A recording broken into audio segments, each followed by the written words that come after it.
Ladies and gentlemen, good morning, good afternoon, and good night, wherever you are worldwide. I'm your host, Kevin Impact, here live with episode 12 of the City of Impact. And Malcolm Berry is not here. Where the hell is Malcolm Berry? I have no idea. I've tried to contact this man about 5, 6 times. I don't know where he's at. But nonetheless, we are still going to have a show. Without further ado, I want to welcome everybody to the city. And with that being said, let's start the show.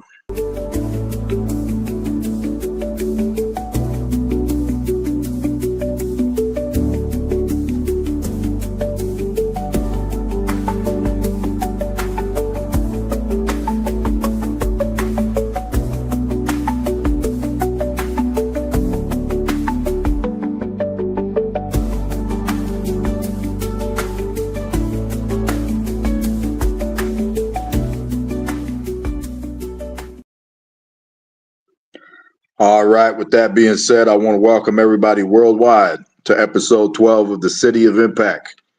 Here today, we are anticipating, even though this jabroni is not here yet, Malcolm Berry, we are anticipating the arrival of Malcolm Berry shortly here in the studio.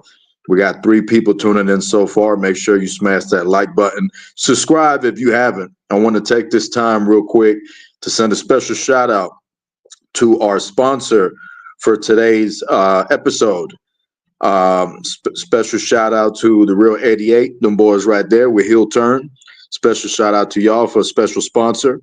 Also want to take this time to send a special shout out to my favorite sack of shit in CAW, Dallas Goldman. Happy birthday, Dallas Goldman. Today is your day. I hope you're celebrating. I hope you're having a good time. I see you there in Toronto doing your thing, trying to get to the tower. Hopefully you're having a good day and hopefully everything is going well for you. We're going to have some fun. 5 people tuning in now. Chris Conscious is in the building, baby. We're live as live can be. I've been waiting for this for a long time. I've been waiting for this. It's been long enough.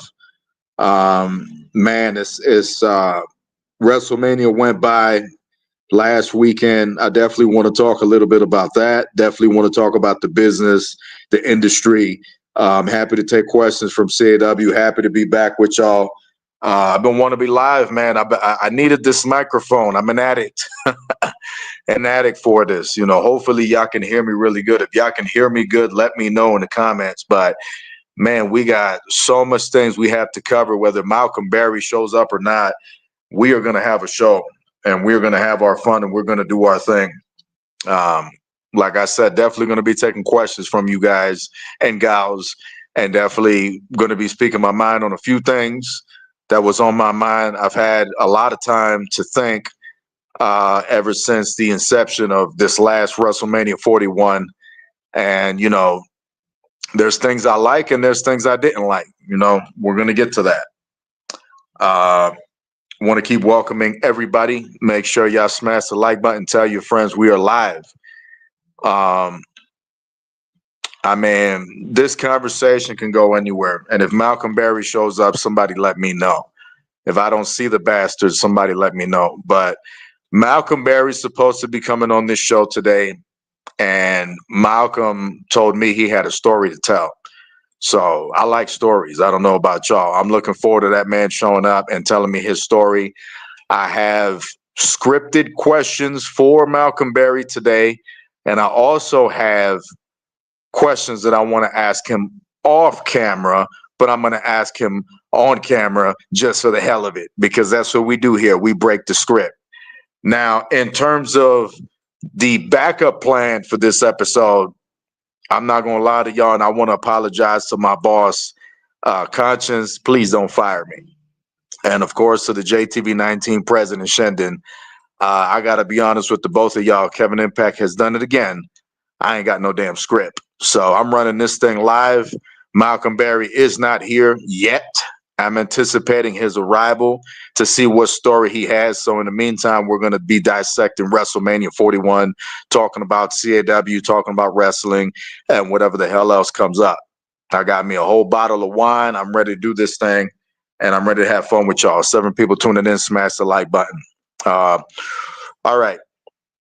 Prior to popular thoughts about me by certain individuals that I will not name, uh, I don't hate the WWE. I don't hate WWE at all. WWE's been my life since I've been a kid back in the day.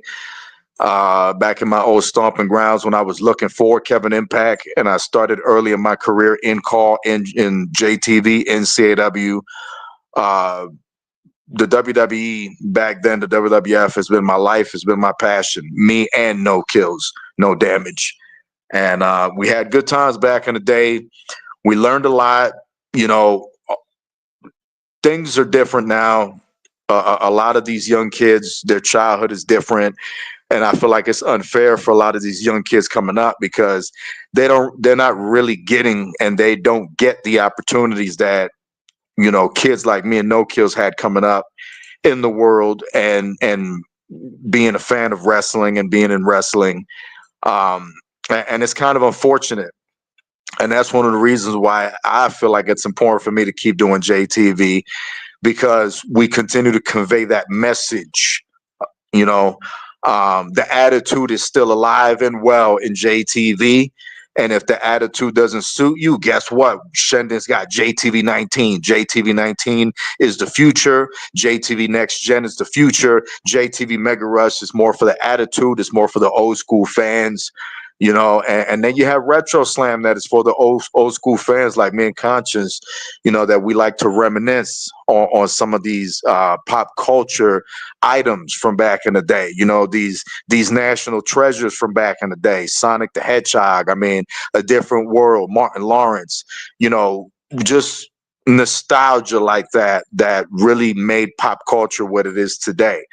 One of the things I struggled with, honestly, is I have a hard time keeping up with the world of sports. You know, I don't know who's who in basketball and baseball. You know, like I've been playing the baseball games. I know Aaron Judge or whatever. You know, outside of that, I don't know a whole lot of people that's in baseball right now.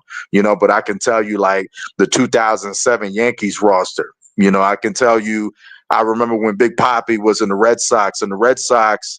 You know, the Red Sox and the Yankees was kind of like me and Shendon. It was just like the ultimate battle kind of thing. You know what I mean? And that's been the greatest rivalry in baseball is the Yankees and the Red Sox. You know what I mean? I mean, you got your favorite. It's like I always like to say, you know, in wrestling, in sports, whatever, in boxing and mixed martial art, like Shendon's a big fan of Boyka. Excellent, extraordinary actor, excellent talent, fighter. You know, and then you have Messi and Ronaldo in football. You know, just excellent talent. Everybody has their favorites. You know, arguably, there's no such thing as the GOAT. There's no such thing as the best, because it's not really who the best is. It's who you like. You know what I mean? In the NFL, a lot of people could argue about a lot of things. I mean, I'm sure Corey would shake his ass, you know what I mean, to Tom Brady being the GOAT of NFL. You know what I mean? So it's really who you like, the way I look at it, you know. And when I look at professional wrestling, I look at, you know, who drew money, who was the top name, who was an actual star, who can talk, who had charisma, who was a great wrestler, you know, and there's things that I would like to cover, things that I would like to talk about with y'all in the comment section and discuss about how I feel, you know, about my passion, my love of the WWE, you know, and I'm trying to get to it. You know, it just this is such an impactful, such a deep breath to take to go into this conversation, you know. Yes, sir. I'm glad Conscience mentioned that name in the comments. You know, Kimbo Slice, JTV Hall of Famer, without a doubt. Without a doubt, was Kimbo Slice an absolute icon of sports, mixed martial arts fighting, UFC, JTV, professional wrestling, professional boxing. You know, this man, outstanding. If you don't know who Kimbo Slice is, you need to get your ass on whatever social media you're on, Facebook, Twitter, Instagram, YouTube, wherever you're at, and you need to watch some Kimbo Slice fights. And you need to get to know this guy because Kimbo Slice is an absolute icon of time. Love Kimbo Slice. Gone way too soon. Way too soon did we lose Kimbo Slice, but I'm glad he got to be JTV Hardcore Champion. Back in the day, back in the old JTV. And I see all the comments. Shout out to Ken Shamrock for sure, for sure. I want to talk about the business a little bit, man. Let me make sure Malcolm Berry ain't here. All right, Malcolm Berry ain't here yet, but while we wait for Malcolm Berry to show up, I just I thought WrestleMania was all right. I thought the stage to WrestleMania 41 was pretty good. I remember talking to Burke Lawson and him and maybe a few other people, including me, having an issue with the arena, with the stage, not the arena per se, but the stage. And after I took another look at the stage of WrestleMania 41, I got to say it's a beauty. It's definitely a beauty. WrestleMania 41 stage was pretty basic, but at the same time, it was nice. And I like the fact that we included fans on the stage that were sitting up there. I thought that was pretty dope. I mean, I think the event was a success. I'm sure Corey and a bunch of people, if Corey is watching and listening, he told me yesterday that he had stuff going on and he was going to be tuning in this morning, tuning into the City of Impact. It's the afternoon now in New York, later afternoon, and in some parts it's early morning, in some parts it's nighttime. No matter where you're at in the world, But I appreciate y'all tuning in, man. I appreciate y'all coming on here showing love. But WrestleMania 41, I'm gonna say was a success. I'm not necessarily coming on here to destroy the WWE with a Kevin Impact statement or whatever. I don't. My thing is not to be negative, and stuff like that. I get a bad rap for, when I tell the truth and I'm honest, it's perceived as negativity. It's perceived as I'm a hater.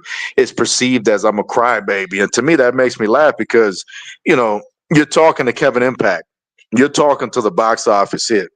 I don't give a damn what anybody said. Anybody that ever said anything like that about me is a goddamn liar. And I guarantee you, if they came on this show and they got an invite, all they got to do is go in the comment section right now and you can join this show. I'll invite you and you can come in here and I'll give them a free mic. A free mic. If you're watching right now, listening, I'll give you a free mic. If I'm lying, I'll give you a free mic. There's a lot of people that have had opinions of me, said whatever, did whatever. It's a bunch of bullshit. If I said it is true, if I said it, I meant it, and I don't apologize for a damn thing I said. I've said that time and time again. Hold on, I'm thirsty.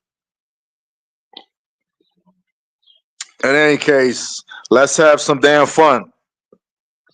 I want to talk about the business, man. Before Malcolm Berry gets here and takes my mic, like I said, I think WrestleMania 41 was a success. For those that think I'm coming to destroy WrestleMania and WWE, I'm not here to do that. WWE is responsible for JTV Wrestling. WWE is the reason why I'm in business of any kind in JTV. Granted, with all due respect, going forward, potentially JTV could transition to other video games, other eras and time, do different things. But even though those offers will soon be on the table, potentially this year, next year, I'm not showing off and I'm not running my mouth. I'm happy and I'm grateful to WWE and to 2K Gaming for all the years, and THQ back in the day, Corey Ledesma, all the hell that I gave Corey Ledesma with Corey Flash. Back in the day, all the trash I done talked about Corey Ledesma and Lionel Jenks and all these people back in the old THQ days when me and JTV Wrestling came up with the concept of a patch. We threw that idea to THQ. They stole it, didn't give us any credit for it, and then you saw on the menu of WWE 12, oh, THQ has come up with a patch for the game. When we started talking about the patch, how they had to fix it, they took that and they started doing it. They started doing a shitty job, and they've been doing a shitty job ever since 2K took it over. They never gave us credit for it, but I don't care, because when it comes to me, Kevin Impact, I'm someone that I like to see my ideas out there. I don't sit there and go, that person stole my idea, I'm hurt. Like they try to do to Ray, and then they want to call him a racist. I'm going to try to watch my mouth on here, but I can't guarantee I won't drop an F-bomb from time to time. It's me, what you expect. But yeah, I just don't like that pussy shit. Oops. I said I was going to try to watch my mouth. But anyways, I just don't like that pussy shit. I don't like that soft shit. We're in the business of professional wrestling. You have to be tough in this industry. You got to be a badass in this industry. You got to be a man. You got to be a tough woman in this industry. You don't get into you don't get into JTV, you don't get into wrestling, a physical sport, and just cry like a bitch and just try to just whine about everything. If you're a promoter out there that's running the show and you're doing wrestling, you got to be tough, and you got to be open-minded, and you got to be willing to work with people. It can't be about you. That's why in JTV wrestling, Chris Conscience is my jefe. He's my boss. Me and Shendon don't always look eye to eye, but we know how to work together to protect the integrity of JTV. And then there's me working with everyone else on the roster, because it's important. It's how it should be. It shouldn't just be because Impact said this and Impact said that. I understand that I'm the guy or whatever, but at the same time, like all that means to me, being the head honcho, all that means to me is that I have decisions to make and responsibility is on me. So to me, that makes me feel like I'm Batman, like I'm Spider-Man, like I'm a superhero, and I have to make sure that I save the day every single time. But at the same time, much like God himself, I also need angels watching over everything and helping me out. It's the same thing. You know what I mean? This is our world of professional wrestling, is JTV. And inside of this industry, we have our fun, but it's still our home, and we have to protect it. And there shouldn't be any reason, while in the process of us protecting JTV and trying to take it to new levels, that we can't help others along the way. But there's promotions out there in CAW that don't want to do that. There's promotions out there that just think of themselves. They get upset. They get embarrassed. They get angry. They're jealous of some. When you do better than them, it bothers them. And for me, just the whole time I've been in this whole industry, like I never sat there and said, I'm jealous of this person, I'm jealous of that person. Back in the day, Corey Flash and them might remember in VIP back in the day, in the old SVR days, 2010, when I first brought JTV into the picture, all I had was potential. That's it. That's all I brought to the table. I had nothing else. I was not nobody else in CAW.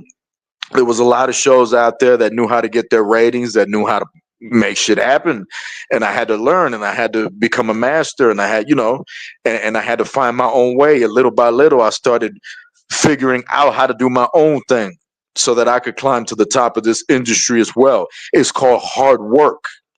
You don't get to the top by stealing people's talent and bitching and crying and getting offended and hating and bitching some more and crying some more, and then all of a sudden you out here trying to get to the top, and you trying to step on people. Man, forget all that bullshit.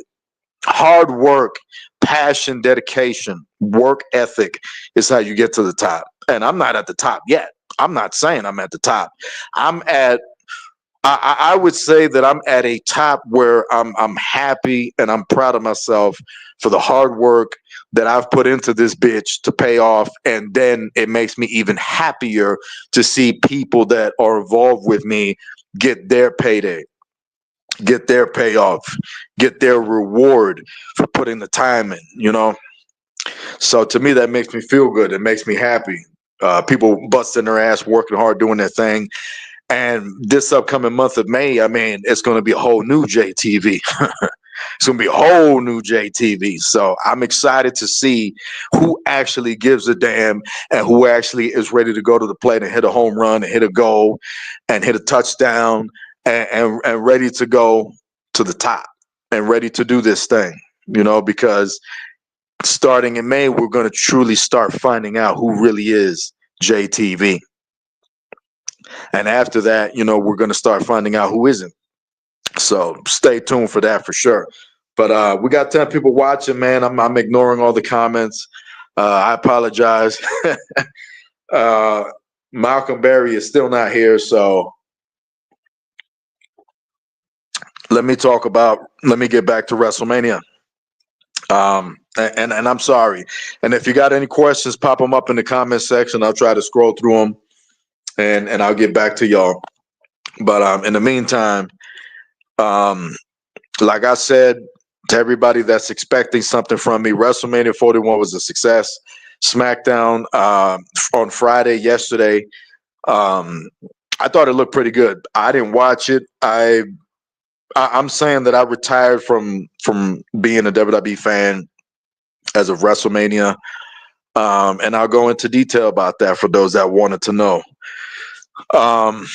So I watched WrestleMania night 1, night 2, but I didn't talk about the Hall of Fame last time I was out here, and man, the Hall of Fame was really difficult for me to watch.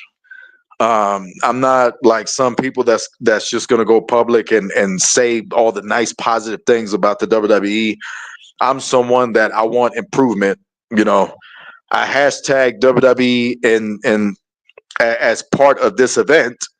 So if Nick Khan or somebody from WWE is listening to this and you're discovering an underground, undiscovered talent in the box office in Kevin Impact, I just want to let y'all know, and Triple H know, and everybody else worldwide knows that gets a hold of this video, that I don't hate any of y'all. I just want improvements. I don't like some of y'all, but that's just my opinion. For some particular reason, we've been saying old Triple H getting bent out of shape like he happened to be listening to Kevin Impact somewhere, but I'm a nobody. This show ain't no big deal. This channel ain't no big deal. I'm a nobody. It's not like this is somehow going to get back to Triple H, but if it does get back to Triple H and Nick Khan and all these other people in charge over there that I'm not supposed to mention by somebody, I'm not supposed to mention them, but I'm Kevin Impact. Let's get a few things understood. Let's get a few things straight. If you ask me, I think the Hall of Fame was a disaster. It was a disaster because you had the wrong person, the wrong people talking too long, and the right people talking way too short for too little. I'm not really sure what the hell happened at the Hall of Fame, but to me, the Hall of Fame was more important than WrestleMania. It was supposed to be more important than WrestleMania because we had a lot of interesting things going on that was supposed to make it more important than WrestleMania. Now, with all due respect to all of you PG fans and everybody who watches it every week and wants to argue with me and actually sit there as a human being and believe for 1 second that the bloodline storyline and that the bloodline was bigger than the NWO and all that other stuff. For all you fans, let me break your heart. Lex Luger going into the Hall of Fame was bigger than the entire WrestleMania. And that's from a professional wrestling fan to members of the WWE universe.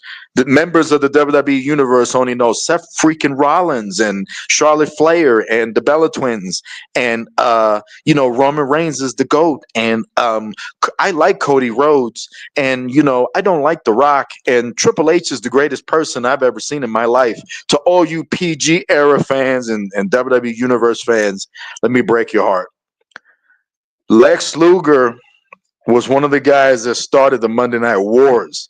If it wasn't for the total package, Lex Luger, you wouldn't have none of this bullshit ass WWE that you have on television right now. You wouldn't have none of that shit if it wasn't for a guy like Lex Luger when he showed up on Nitro at that mall that first time. I think you had Ric Flair and Sting in the ring, if I'm not mistaken. So if you don't know Lex Luger and you call yourself a wrestling fan, I hate to break it to you. Your heart is now broken by Kevin Impact. You ain't no goddamn wrestling fan if you don't know who Lex Luger is. Total package. That was the most important thing that happened that weekend. You can forget about whatever they did. John Cena won 17-time world title, all this bullshit they did, all that vulgarity shit. That shit is not important. Lex Luger went into the Hall of Fame. That is the biggest thing that happened that night. Um, Along with the fact that Stone Cold Steve Austin and Bret the Hitman Hart were there at that event, which should had been catastrophic. It should have been something that the wrestling audience should have received as the world moving type shit. But nobody gave a damn. I didn't watch the Triple H induction. I turned the show off when that stooge came out. And Corey, if you're watching, this is around the time you want to turn the show off, like I told you yesterday, because I'm not here to be a nice guy. I'm here to tell the truth, whether that's a positive thing or a negative thing. You know, it's not, telling the truth is not about positivity or negativity. It's about honesty. That's what it's about. Today, the truth is perceived as negativity. If you tell someone the truth, that's negative. We don't like that. Well, fuck that. Okay? The truth is the truth. And if we ain't got the truth, we ain't got respect. And when we ain't got respect, then what the hell are we doing? We have to have the truth because we have to have respect for each other. It is important to tell the truth. Okay? It's the one thing that matters more than anything else. Once we don't respect each other anymore and we don't tell the truth, that's it. We're lost. Hold on, I'm thirsty. So anyways, while the box office hit is pouring another drink. Oh, it looks like Corey is in the comment section. I can't see. Oh, wait a minute. Malcolm Berry's here. Malcolm Berry made it, goddamn it. Hey, Corey Flash, don't leave yet. Don't leave yet. We're going to go back to being PG for a moment, brother, man. We'll be back with the Kevin Impact statement after this. So stay tuned and smash the like for that. 11 people watching, goddamn it. Let's have some fun. Malcolm Berry's here. Hold on. All right. Welcome to the show, Malcolm Berry, you sack of shit. I'm sorry, I had to go do some last couple things in my house and stuff. Yeah, I knew Yeah, you I was trying to believe get me you. to come back, but I'm like, fuck. I, I, I believe you, man. Watch your mouth, man. You can't be saying fuck on here. What the fuck Excuse, is wrong with excuse you? my French, excuse my French people. Don't mean to cuss like that, but Yeah, anyway. don't be coming on here talking about fuck and all this shit. Fuck wrong with you. Anyways, welcome to the show, Malcolm Berry. It's good to have you here. Glad you showed up. Finally, man. All right. I see something in the comments about a CEO A dot. I don't know who that is, and I can't see the comment. If more y'all could comment so I could see that comment in case I got to bring somebody in here that's gonna say mean things to me, and then I got to chew them out like bubble gum. Let me know. But nonetheless, while we doing all that, welcome to the show, Yeah. Malcolm Barrett. Good to have you. Oh, it's good. It's Everything good to good. be here. All right, I got some questions for you, but I'm gonna have to make sure I pull my stuff out. Let me. Okay, hmm I got them. I got them. I got them. I got them. All right. All right. So how are you doing today, Malcolm Barry? I'm doing great by the grace of God this morning. Everything, my mom got my things done around the house and stuff. All right. Well, that's personal. You can keep that shit to yourself. But in terms of your career, everything that's going on, I want to talk to you a little bit about your JTV stuff, and I want to talk, hmm and I want to give you the free mic that you've been begging for to have. I'm going to give you that opportunity because we don't run from that here. And I also want to send a special shout out to your promotion that you're in right now, hmm uh, MPW. I don't know what the hell Ray's calling it these days. You know what I'm saying? Ray be changing company names like it's a T-shirt. MPW Moonlight Pro is what's going on right now. It's the current season of MPW. We want to give a special shout out to them.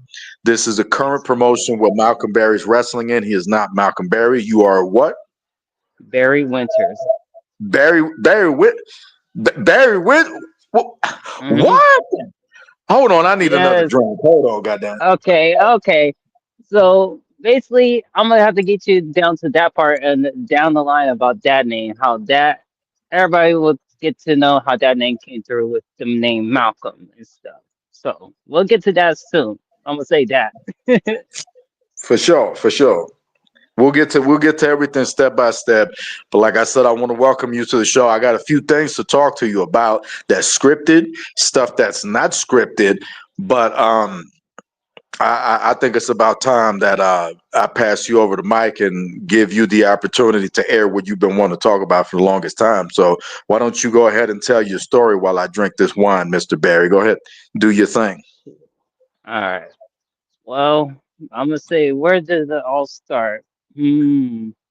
I could say ever since I was young, I was mostly playing all. Well, I didn't play most all WWE games or anything like that, but when I when me and my all my family members we used to play the wrestling games and stuff, we didn't know about the EFL world. I'm gonna be honest to anybody. Me and my siblings, we didn't know nothing. I didn't know nothing until I got to met until I know somebody that got me into there. And the name I want to put is Mr. John Skinner himself from BKS and stuff. Thank you for getting me into JTV first and stat. And but excuse my language again. Yeah, heard that. Gotta call myself. Um, shit. Another one. Great. um, yeah. Uh, because at first I didn't know about anything about the EFL world. If it wasn't for Skin Man getting me into JTV, telling me about everything that was more different than the real life wrestling world that I used to watch on TV, I still do. Even though I'm on my phone every second I could get on. But I remember I was just playing and I was like, you know what? I need some help of trying to make my character. And when I first got in, everybody I asked Skinner like, hey, do you have anybody that could help me with my character? And he was like, yeah, I got some friends. So when I got in, everybody was showing me love in the GTV part and stuff like, hey, I'll help you make your character, make it look all clean and stuff. All right. And the what was it? You, if I remember, it was that Skinner came to tell you about me, if I'm right, Jay, or Right. Impact, if I'm right. Yeah, he came and told you, Let, and let's then take the Kevin Impact. Yeah, I'm listening. sorry, yeah, what's his sticks Kevin Impact?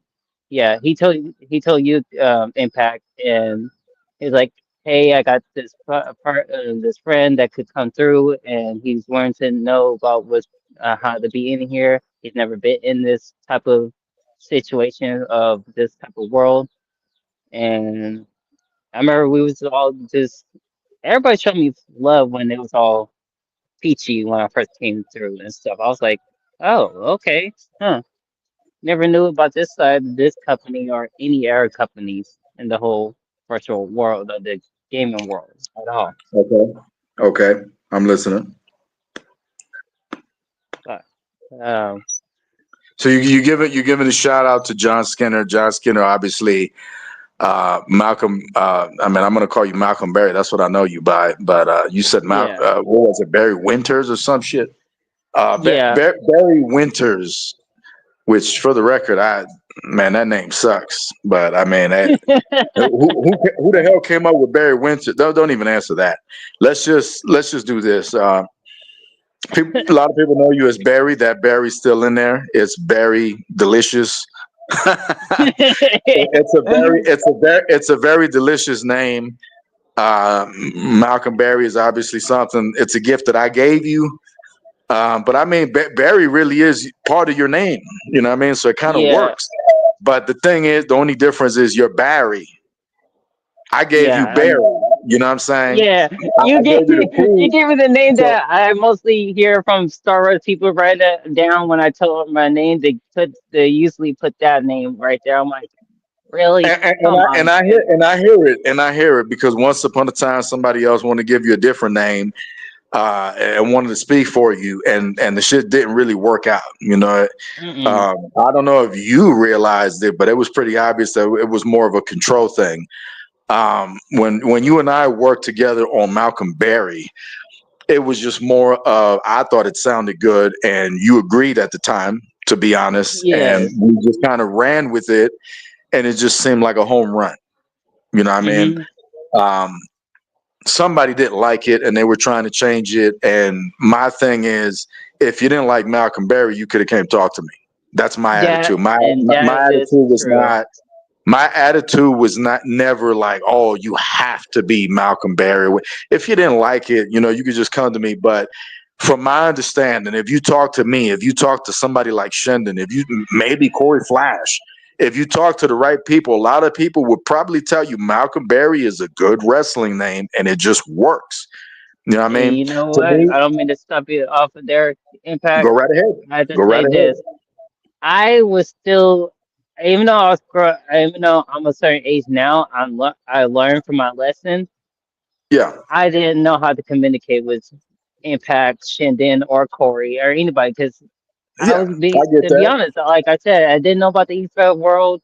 I didn't know any of Yeah. the rules and stuff. You was trying to you was trying to give me the taste of, hey, this is what I could do and stuff, but I didn't how that part of where basically where I left where we're gonna get to the part where I left on the good note and to the bad note part too.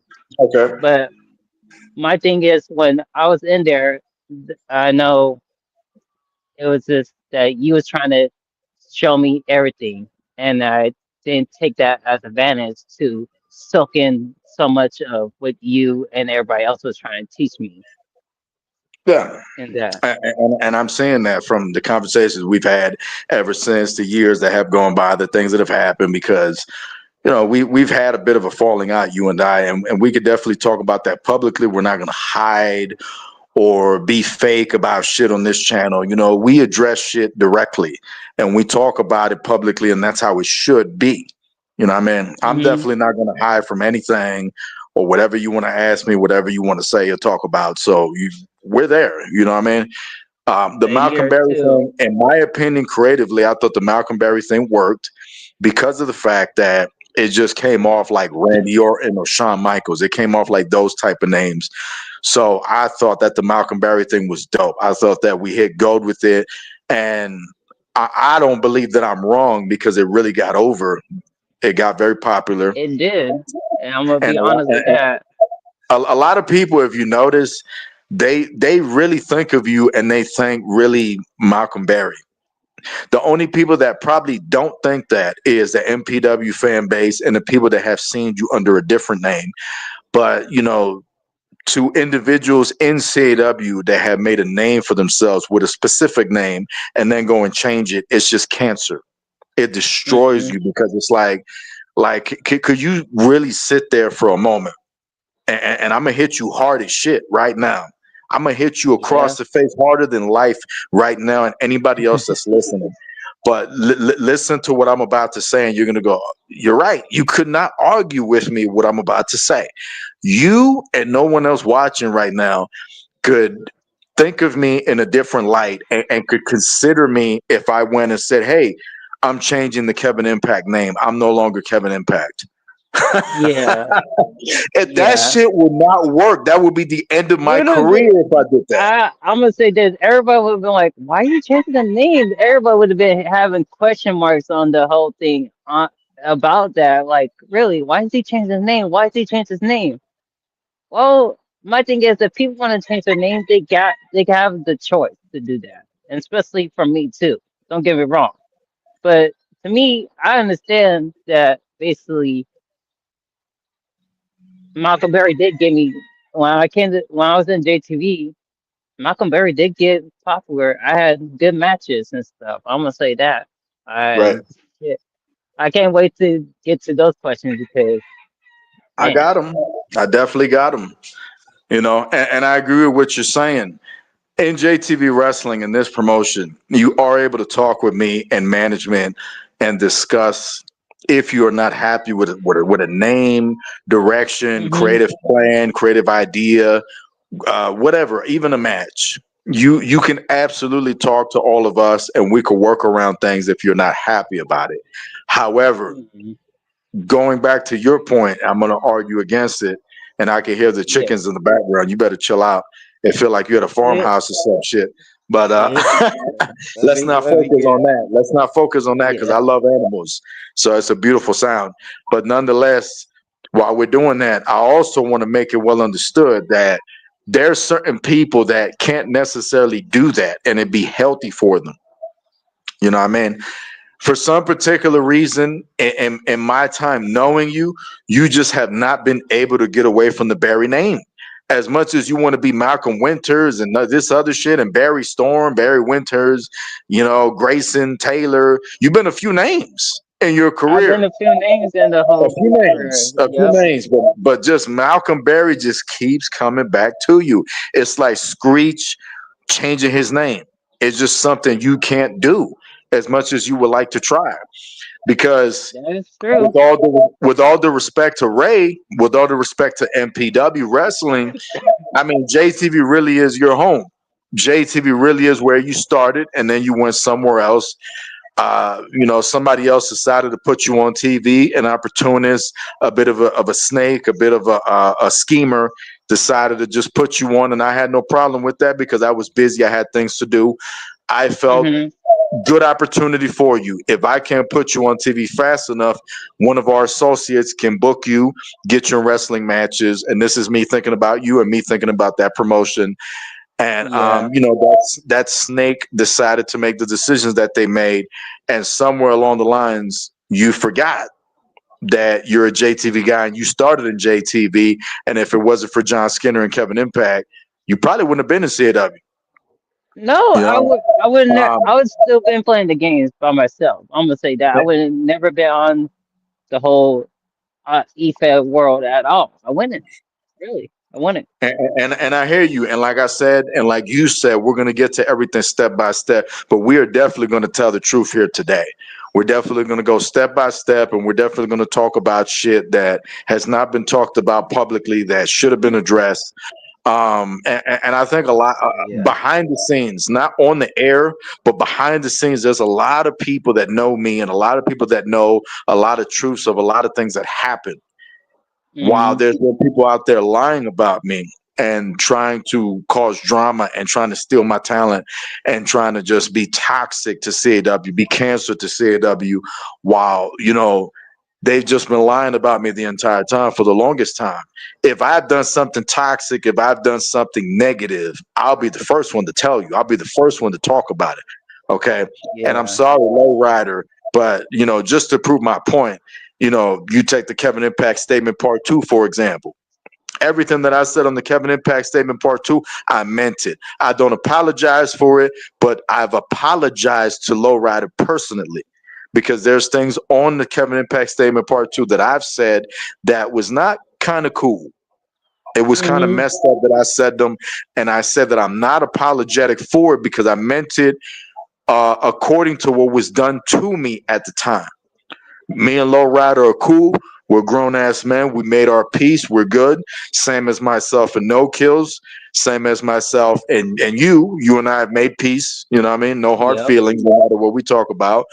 Hmm. Ray and I went through the same stage. Mr. Burke Lawston, Mr. Ray Nakai, whatever he wants to call himself. I went through it with a lot of people, and we were able to reach an understanding as men, as grown as people to make peace the right way. I can't do it with just anybody and everybody, but there's people I can do it with. You're an individual that came to me. Hmm. Malcolm Barry has been reaching out to me for the longest time. This kid has been nonstop, been trying to talk to me, hit me up, make it well understood that he wanted to get his point across, get his story out, and he was apologetic for the mistake that he made. I'm going to give him the opportunity to talk about that, but I just want to sum up the story for everybody listening so we understand where we're going, what we're doing, and what we're Hmm. talking about. Okay, so him and I are good, but and I'm in support of MPW, but I want to stop right now and I want to pass the microphone back to Barry and allow him to continue the story and tell y'all what he wants to tell y'all. Go ahead, Barry. All right. So my right now. I hear a lot of things. Um, but my thing is when I did come to JTV, I didn't know, like I said, I didn't know about the EFED world. I came through it because of John Skinner and Kevin Impact, because they JTV is where I really got my first start on. Like he said, he got a bunch of lists about certain episodes, but the main thing was that when I left on the good note was that basically a lot of people were having trouble with different other companies, having issues with different people that was bringing negativity to their companies. And these two I Well, know. to be fair, Barry, and to Mhm. be fair, there were people having issues with us. We're not the ones that had the issue with anybody. People No, had issues with us, so we had to make decisions to protect ourselves from toxic promotions that wanted to try to sabotage yes, what we were trying to yes. do. To What be I was fair, gonna to be fair, say, yes, and what I was yeah. gonna say was I didn't know that. See, I'm gonna say these two names, John Go ahead. Skinner and Keith Ocean were very. They're good. They're good buddies and stuff. Don't get me wrong. Him and Keith are good. Oh, they're And brothers. Keith Ocean, John yeah, Skinner are brothers. yeah. And I remember I used to hit up Skinner like, hey, I needed to learn, I needed more practice and stuff. And I remember me and him were good. We're Okay. still okay and stuff. Now I built that relationship back, and the kind of relationship back up, You and hold that's on, been now, hold on, real quick. You said you and him are good now. Are you sure about that? like I'm gonna say in the business way because I told him like What do we you know mean that business? we Way? How can it be business, man? Y'all were ex friends. You guys know each other outside of call, so it's not really mm, business. You know what I'm saying? To him, you were his friend. You know what I mean? In his eyes, you guys had the Marty Jannetty, Shawn Michaels. You know what I mean? You guys were close. You know what I mean? The conversations I've had with John Skinner, it would appear that you meant a lot to him.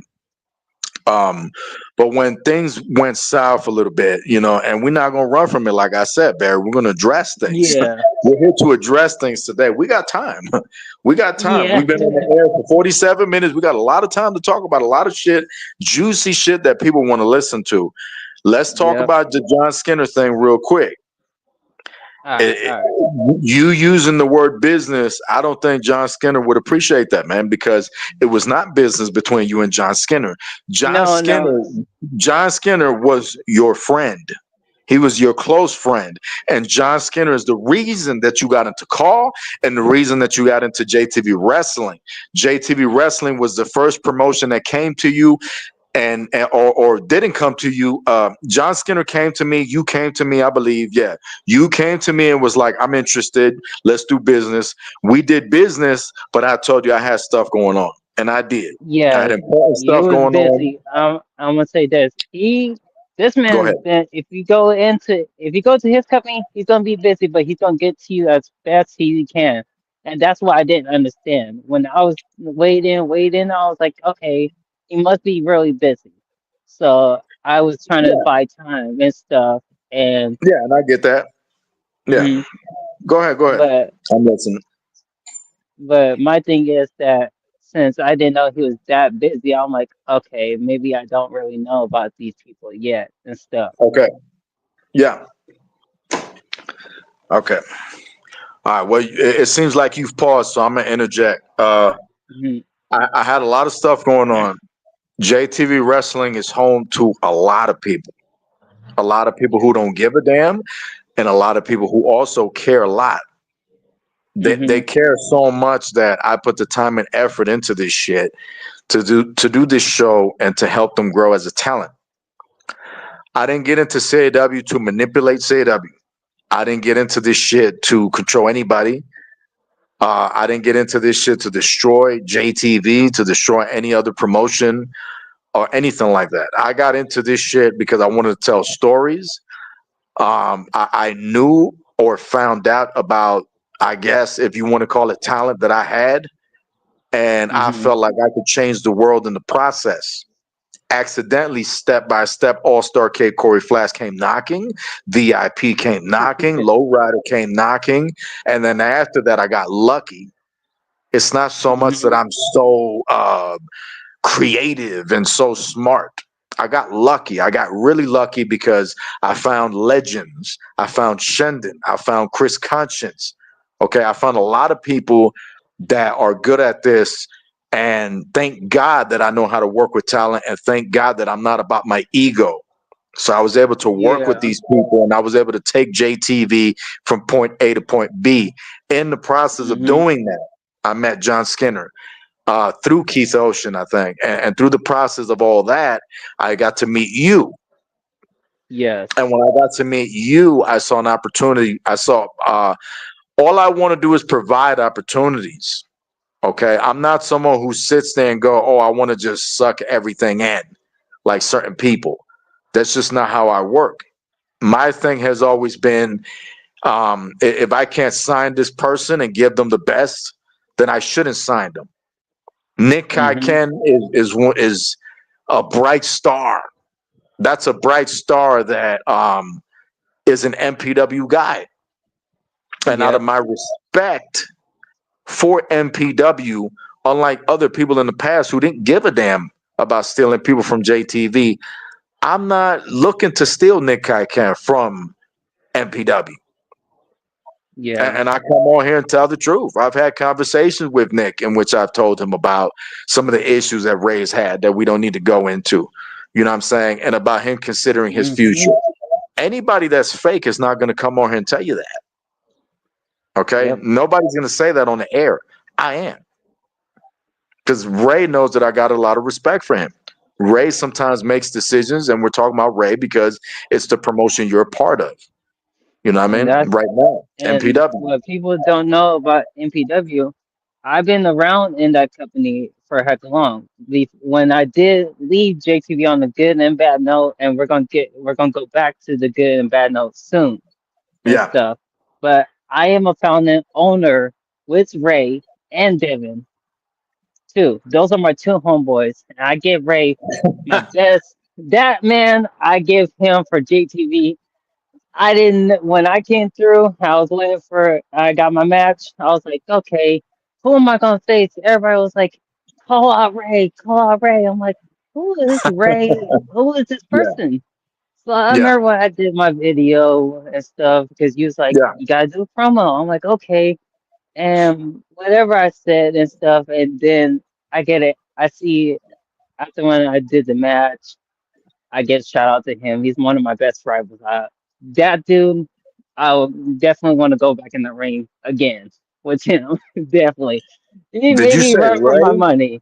Yeah, Ray. Oh, Jesus Christ. Ray's a legend, bro. And Ray, I'm not just saying man. that to blow smoke up his ass. I'm not saying that to blow smoke up his ass because me and Ray, hmm we agree and disagree. But I can tell you man to man that Ray's a legend. Ray was a legend even when we had issues. And I knew that. And Oh, that's the reason why I said to myself, you need to just shut up. You need to just listen to Ray. Devin's trying to come back. He's trying to talk with Shendon. You need to talk to Ray. You don't yeah. want to because the relationship had been messed up, mostly on hmm Ray's part. But at the same time, when a man, a grown ass man, is trying to talk with you and make amends, you listen and you talk. And that's how I work. There's people out there that should be hitting me up, should be message requesting me and And saying, you could say that, I'm going to hold say on, this. hold on, I'm hold going on, to hold on, hold on, go ahead. hold Go on, real ahead. quick. Sorry. Message Go ahead. requesting me and going, brother, I love you. I miss you. I apologize for my mess up. Just to watch my mouth. We should talk. If you wish to hmm talk to me, I would love to talk with you. That's the best message that you can send someone that you've ruined a relationship with, Barry.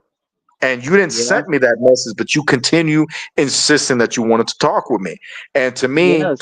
I'm not someone, I don't like to sit there and listen to people beg me. There's people that are hmm into that. I'm not into that shit. If I see you reaching out to me, you fucking want this shit. Okay, hmm you fucking want this shit badly. So to me, in my eyes, it's like I shouldn't ignore you anymore. It happened with Ray. It happened with you. Devin reached out plenty of times to Shendon, to me, to whoever he could, and countless of other Mm-hmm. people. Corey Flash was another one. Me and Corey Flash had real heat.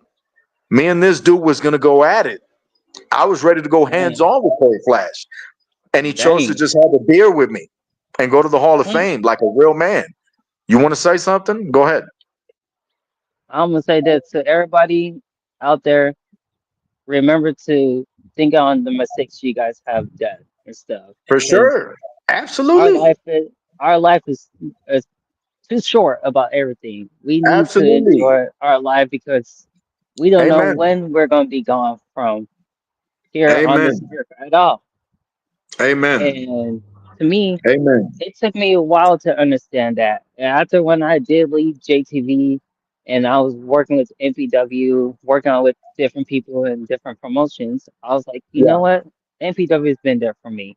I've been there Yeah. for Ray because Yeah. I have heard the things that people have said to about Ray. And I'm not trying to get into that because I've been had my battles and helping Ray with all his negative, all the stuff that people wanted to bring to about him. I was like, you know what?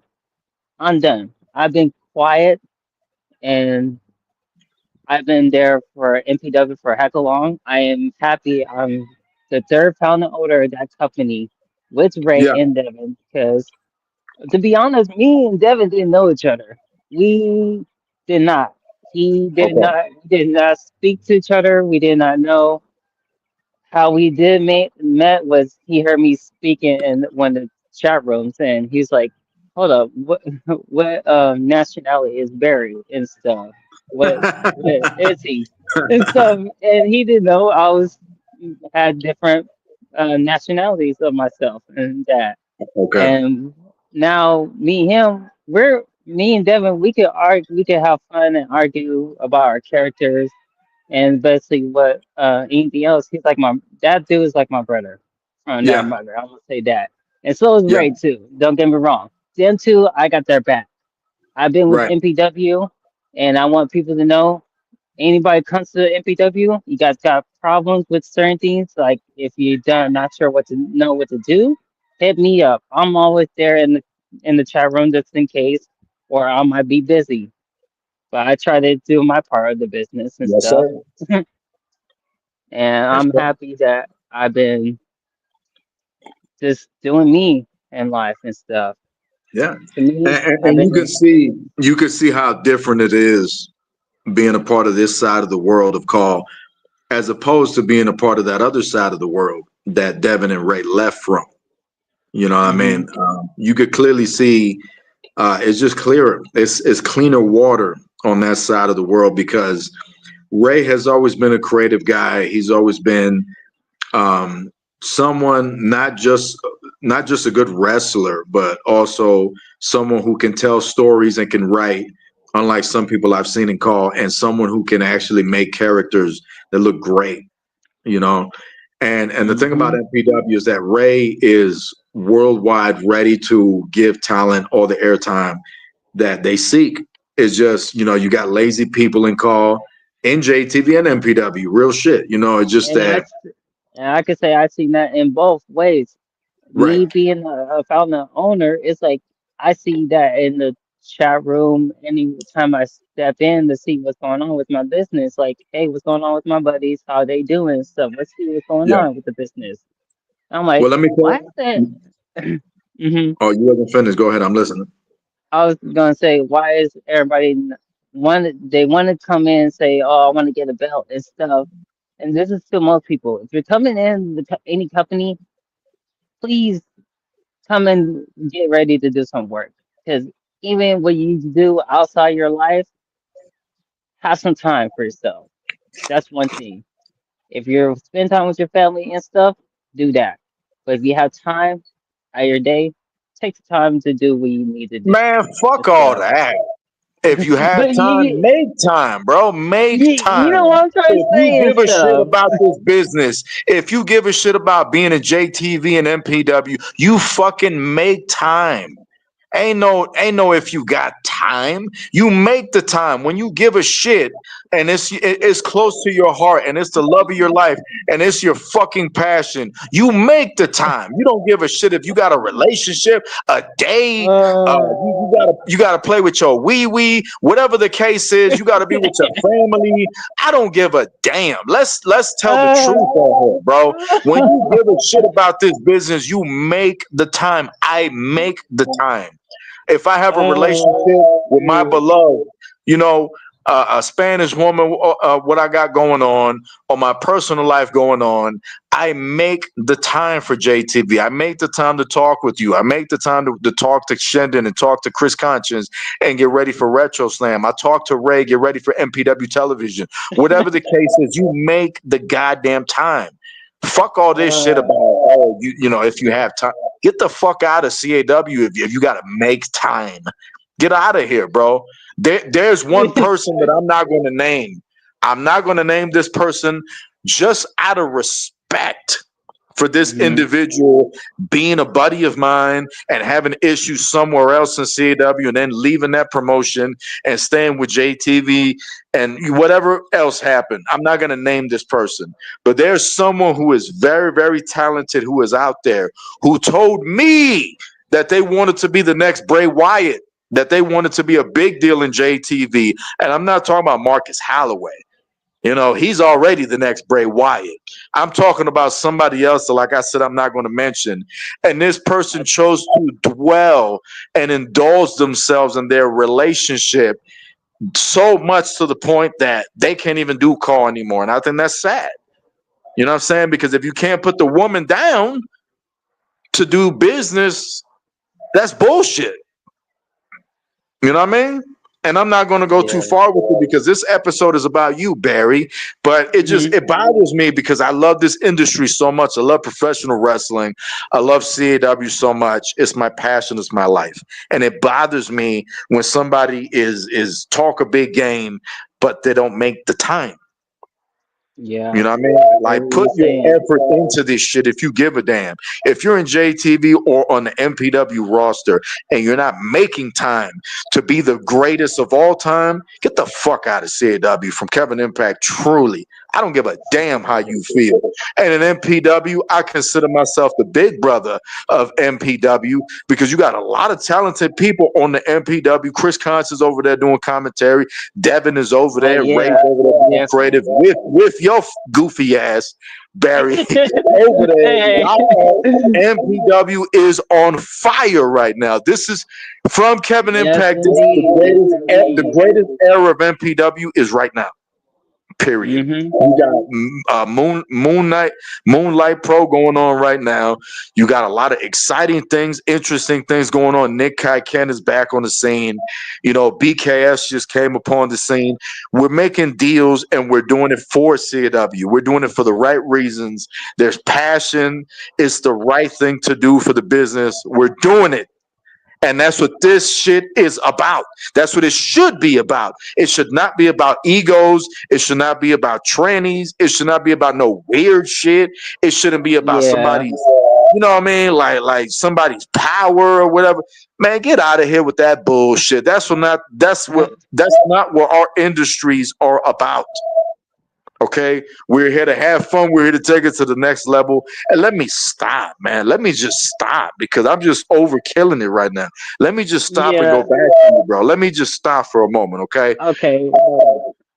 And I feel bad because I'm just ignoring all the comments because trust me, there's a lot of people in the comments going in. And and it's just so much passion to focus on that we have to deal with that we can't even look at the comments. That's how we do it over here. It's so much goddamn passion. We can't even look at the comments because we have so much to focus on. Let's go back to you, Barry. Take the microphone and keep telling your story, goddamn it. I'm thirsty. Go ahead, Barry. Mike's all yours. Host the show. Okay. What was that? All right. Yeah, I'm gonna say for my part was that why I left on the good note because when um like you said, when certain people were trying to protect Whoa, themselves. whoa, whoa, whoa, whoa. Hold on, Hold on, sweetheart. hold on, Hold hold on on. now. Let me rephrase that. Let me help Yeah, me you're with gonna this have right to now. rephrase that because you Yeah, damn sure did help not me with leave this on a right good now. note. Yeah, yeah, yeah. Okay, okay. When people were in, like, when my buddy, Hold on, hold what? on, hold on, hold on. For this Okay, part, we got to say okay, names. We okay. absolutely have to say names because we have to tell the truth about what happened with your falling out. So we have to talk about that. So Okay. while you're telling the story, who told you to leave JTV and why? No, I'm gonna be honest with that. I'm gonna Please be say this, honest. and Please be honest. Go to ahead. me, I know I told you many times before I left, a long time ago from JTV. I left because of I didn't know that Keith Ocean and John Skinner were having trouble with the people that were bringing negativity to the air companies that they're in to protect their stuff and stuff. And when I heard about it and stuff, I was like, okay, I don't think. Hold on, Barry. You couldn't have possibly left JTV because you're claiming Skinner and Ocean had issues with all these other people that was having issues with us. I didn't understand it in a way. That's all I was gonna say basically. Like I didn't What do understand you mean you didn't why they understand it? We had like conversations. You like fully know. You fully knew fully well what you were doing. Come on, Barry. yeah, yeah. No, I'm gonna say in this part, you're right. I knew fully well, but to me, I didn't understand what they were going through with the people and stuff. And no one didn't tell me to Okay. leave JTV. I made the decision to leave on myself to help my the So nobody went to you and told you you should leave JTV and come with us. no, no. And this is the best honest truth. And I'm gonna name these people and I know certain people have issues with you impact and stuff. But No, I went it ain't to about issues. We're telling a story. mhm, You know what I mean? and We're talking about what really happened.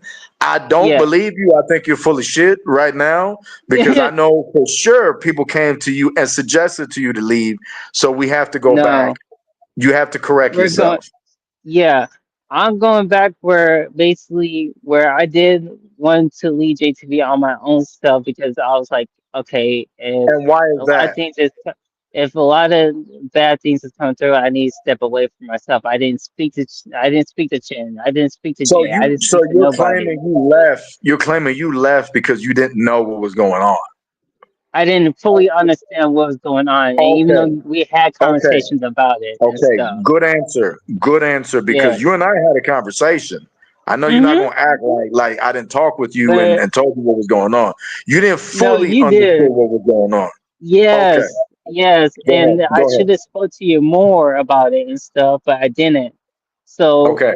I left and I hit up David Fowler, and they're good JTV talent that Man, you had David Fowler. before.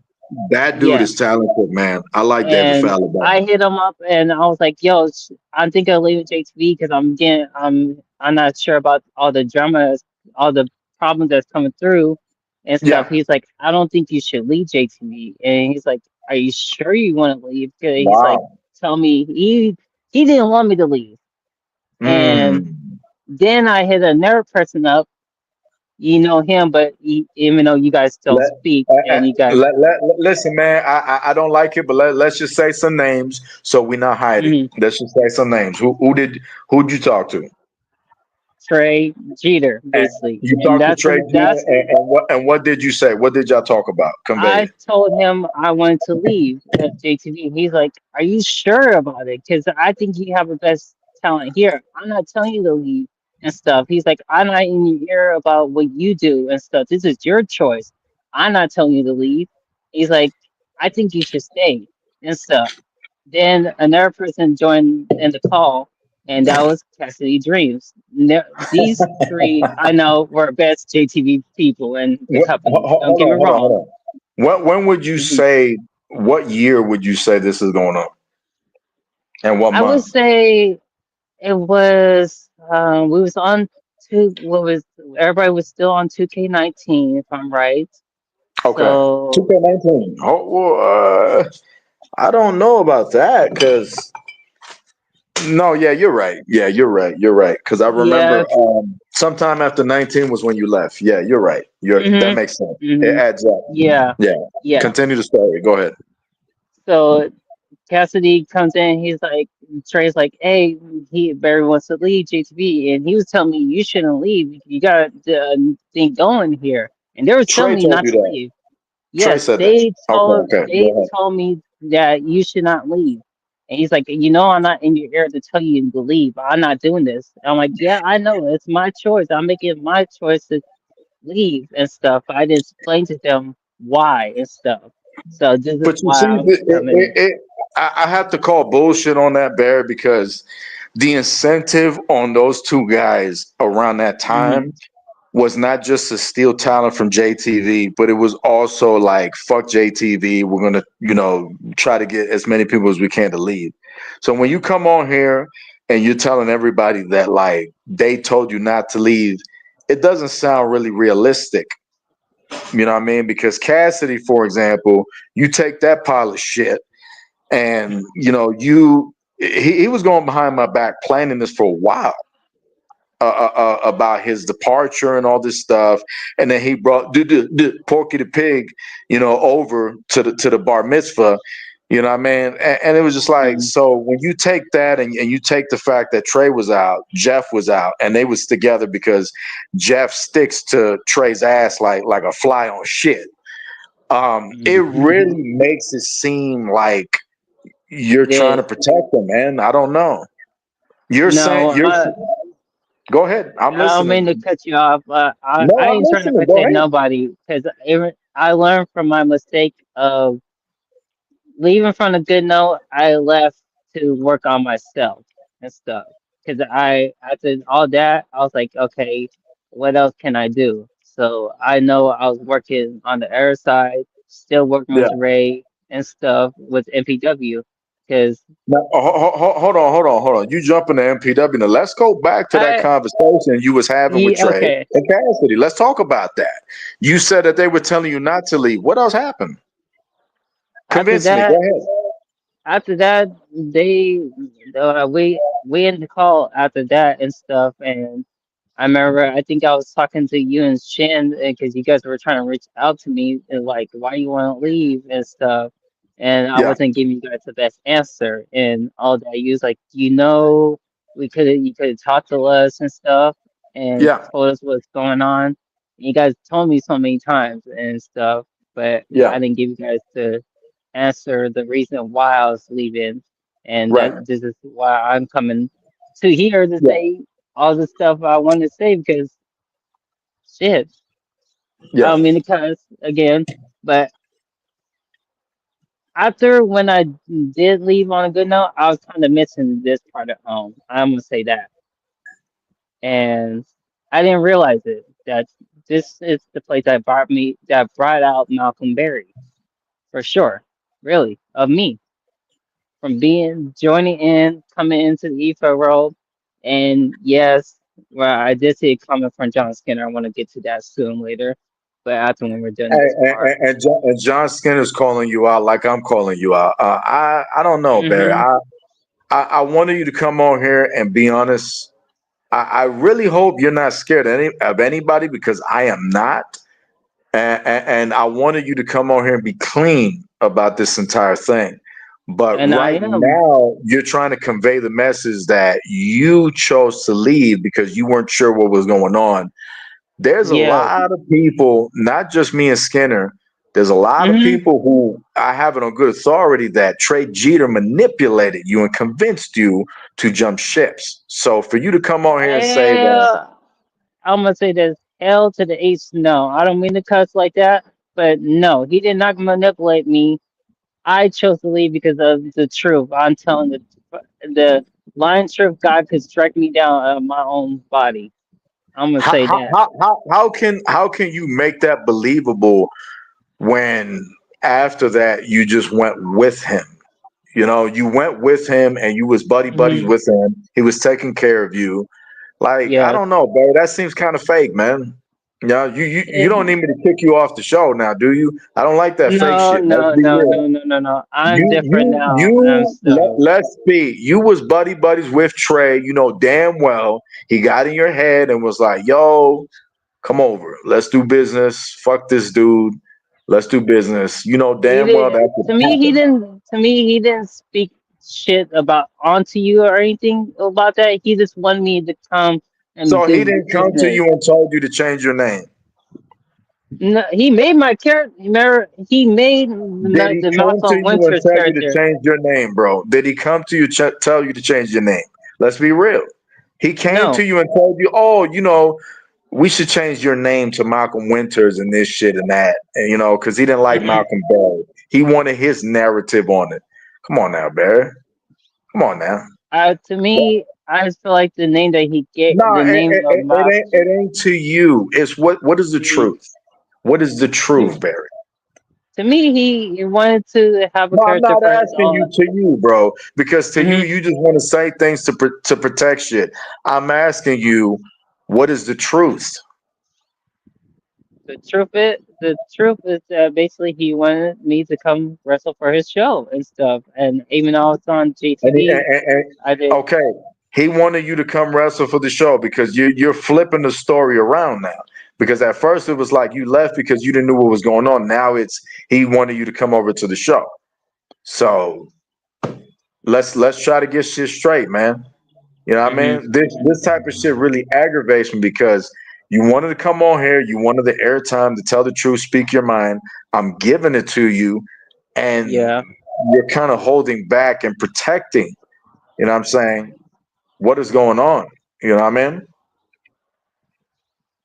Hmm. Now you're quiet.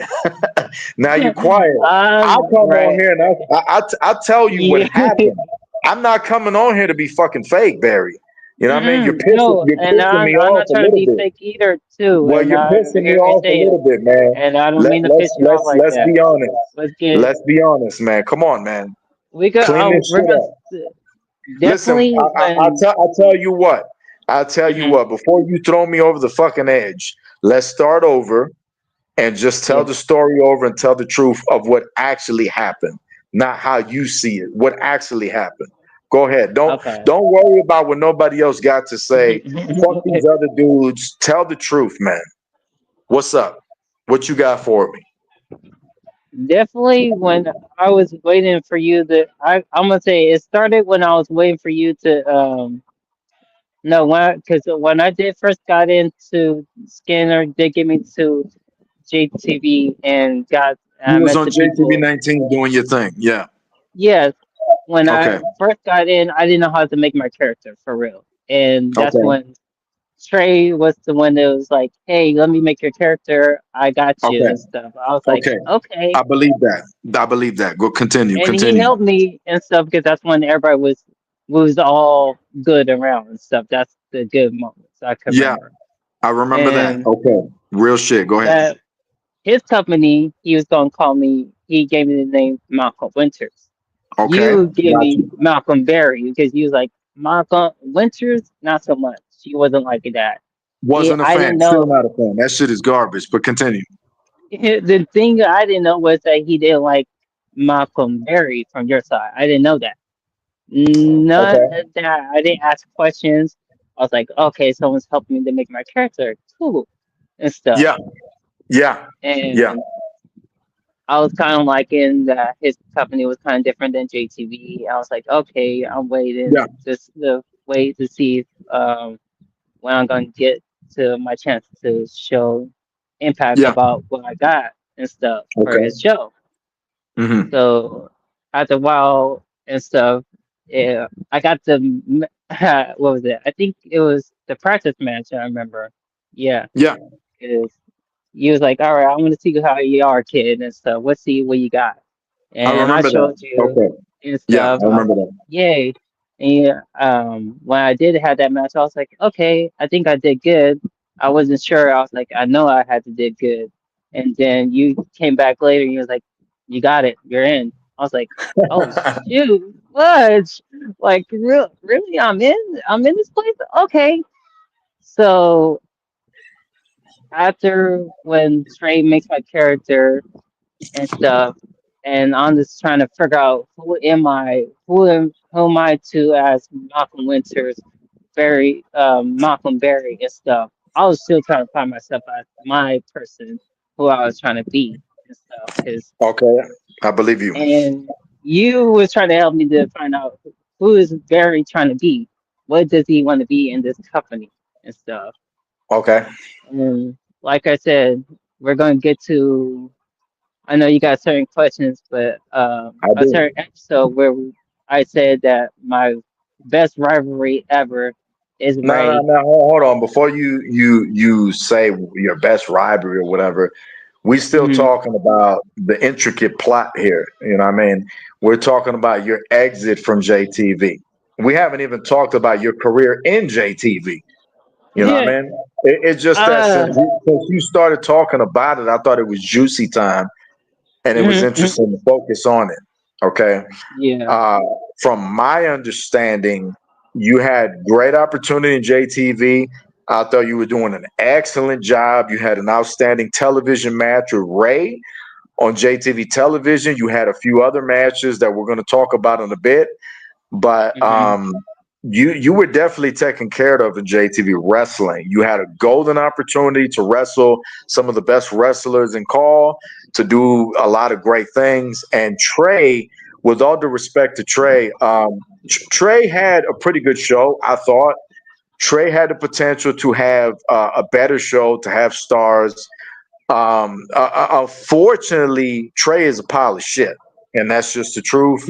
You know, you might not come on here and admit it. Maybe you're scared. Maybe you want to be a pussy, or maybe it is the truth for what you're saying. But me, I'm coming on here to tell the truth. You know, Trey's a weirdo, and he's a manipulator, and he's a schemer. Always has been. I didn't know all of that. I had a lot of love for that individual. He was like a brother to me. I had a lot of respect for him as a man. I Hmm. just, unfortunately, I found out that the Trey that I knew does not exist. Yeah. That's a non-existing individual. The Trey that exists among the world is a much darker, different individual.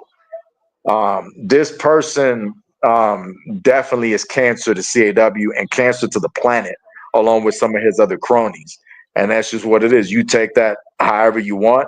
I'm pretty sure you prefer to take it up the ass, you know, but we're not here for that, because we're not here to satisfy No. you. We're here to Mm-mm. tell you what it is. It's real facts. Barry wants to hide shit. I won't. I won't hide shit.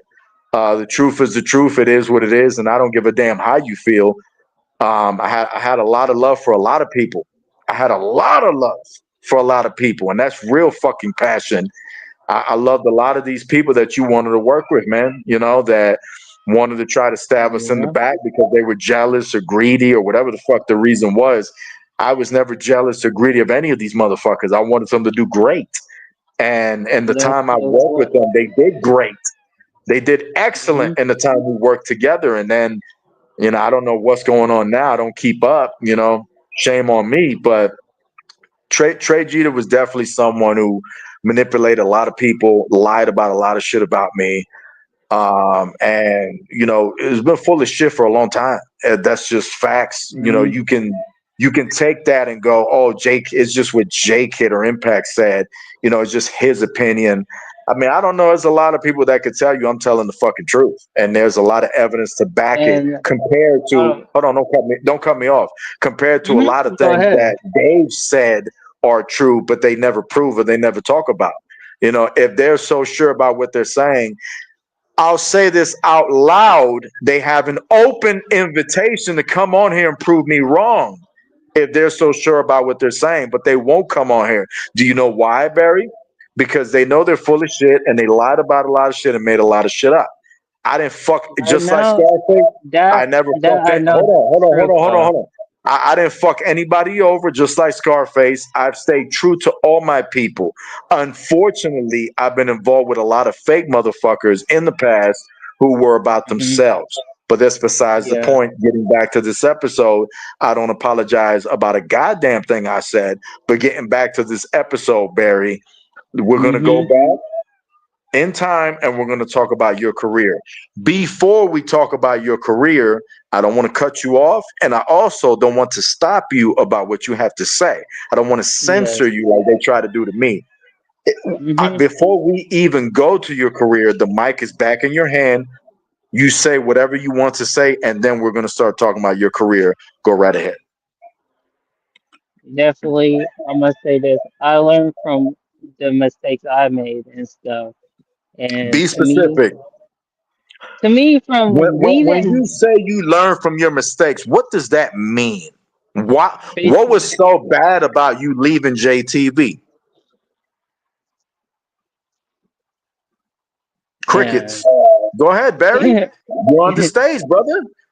man. Crickets. Go ahead. What was Well, so bad about what did you learn? Why was it a mistake to leave JTV? I'm toxic, right? I'm cancer. I'm a bad guy. JTV was full of drama and it was so bad. What was so bad that you what why was it a mistake to leave JTV? why it was a mistake to leave JTB? Because I heard all the What did you issues hear of exactly? What I did you heard hear? all the I heard all of people's most issues of what they have with different companies that they're having problems with. No, no, we're not talking And about different companies. We talking about hmm JTV ref. Barry, listen, I'm gonna stop you for a moment. no, I'm gonna keep it real with you. You're making hmm yourself look horrible on this show, and that's what this show is about. I don't give a damn about the show. We're speaking the truth. You might want to stop and think about what you're saying because you're not talking out your mouth. You're talking out your ass right now. And I'm being a man with you, an adult. You need to stop and you need to think about what you're saying because they're listening to you and they can see how full of shit you are. I'm keeping it real with you. You need to stop and you need to start telling the truth. We can see the cracks in what you're saying. And this is not me instigating. This is not me dragging. This is not me trying to make you say bad things about people. This is me clearly pointing out the obvious. Okay. hmm You're stuttering, you're quiet, and you're beating around the bush. Let's keep it real. Let's tell the truth, or we're going to be on here. You wanted to come on here to tell your story. Let's be honest. Okay. Let's keep it 100. I'm keeping it 100. Listen, hmm there's things that I'm saying right now that I should not be saying. And the only reason I'm saying them, even though I shouldn't and I don't want to, is because of the fact that it's the truth. yeah, And it's nothing but the truth. You need to think about what you're saying because when you leave this show, a lot of these people that are listening, they're going to be like, you're going to lose them as a follower, as a supporter, maybe as a friend, because they're going to realize you're full of shit. You have to think about what you're doing and what you're saying right now, brother. You have to think hmm about it. You have to reiterate and you have to truly tell the truth. You got to stop doing shit to protect people and to protect yourself. You have to tell the truth. This is the reason the world is fucked up as it is. And this is another reason why calm is in the dirty hmm mess that it is because we have a lot of people who conceive the truth. They lie. Okay. It is not smart and it is also not very good for me to come in here and say certain things. But I do it no, because I fucking suck at lying, Barry. And I fucking suck at being dishonest. I don't fucking like it, Barry. So when you come on here on this show, fuck the Kevin Impact, City of Impact, whatever the hell. We're just talking as two grown men. hmm We have to get this shit right. We have to. We have to. I've asked you one time to start over on this show. And I'm asking you again this time, not to start over, but to think about what you're saying, because when you leave this show, everything carries over. Nick is listening to this. Conscious yeah, Shandon, a lot of people are listening to this, and it's going to reach public media. hmm There, right now, there's 9 people listening to us. You have to think about what you're saying, and you have to keep it real. yeah, You have to. You absolutely have to, because you're beating around the bush, and it's bothering me. So I'm gonna give you the microphone again for you to do your shit. Talk about what you want to talk about. Say what you got to say before we start talking about your JTV career. Go ahead. I'm hmm listening. you're asking me why I thought JTV was so bad and stuff. I'm asking you. hmm I didn't ask you that. I'm asking you No, what was so bad when you left JTV. You said that you made a mistake.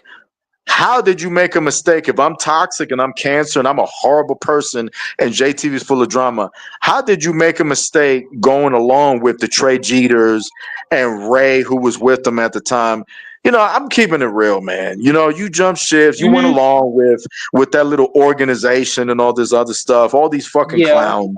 You went with Trey, you went with Ray, who was brainwashed at the time. Um, how is it possible that you made a mistake in your own words by leaving JTV? How was it a mistake? To me, how it was a mistake because I didn't, like I said to myself, I didn't completely understand myself of what most people were going through when I jumped the air side and stuff.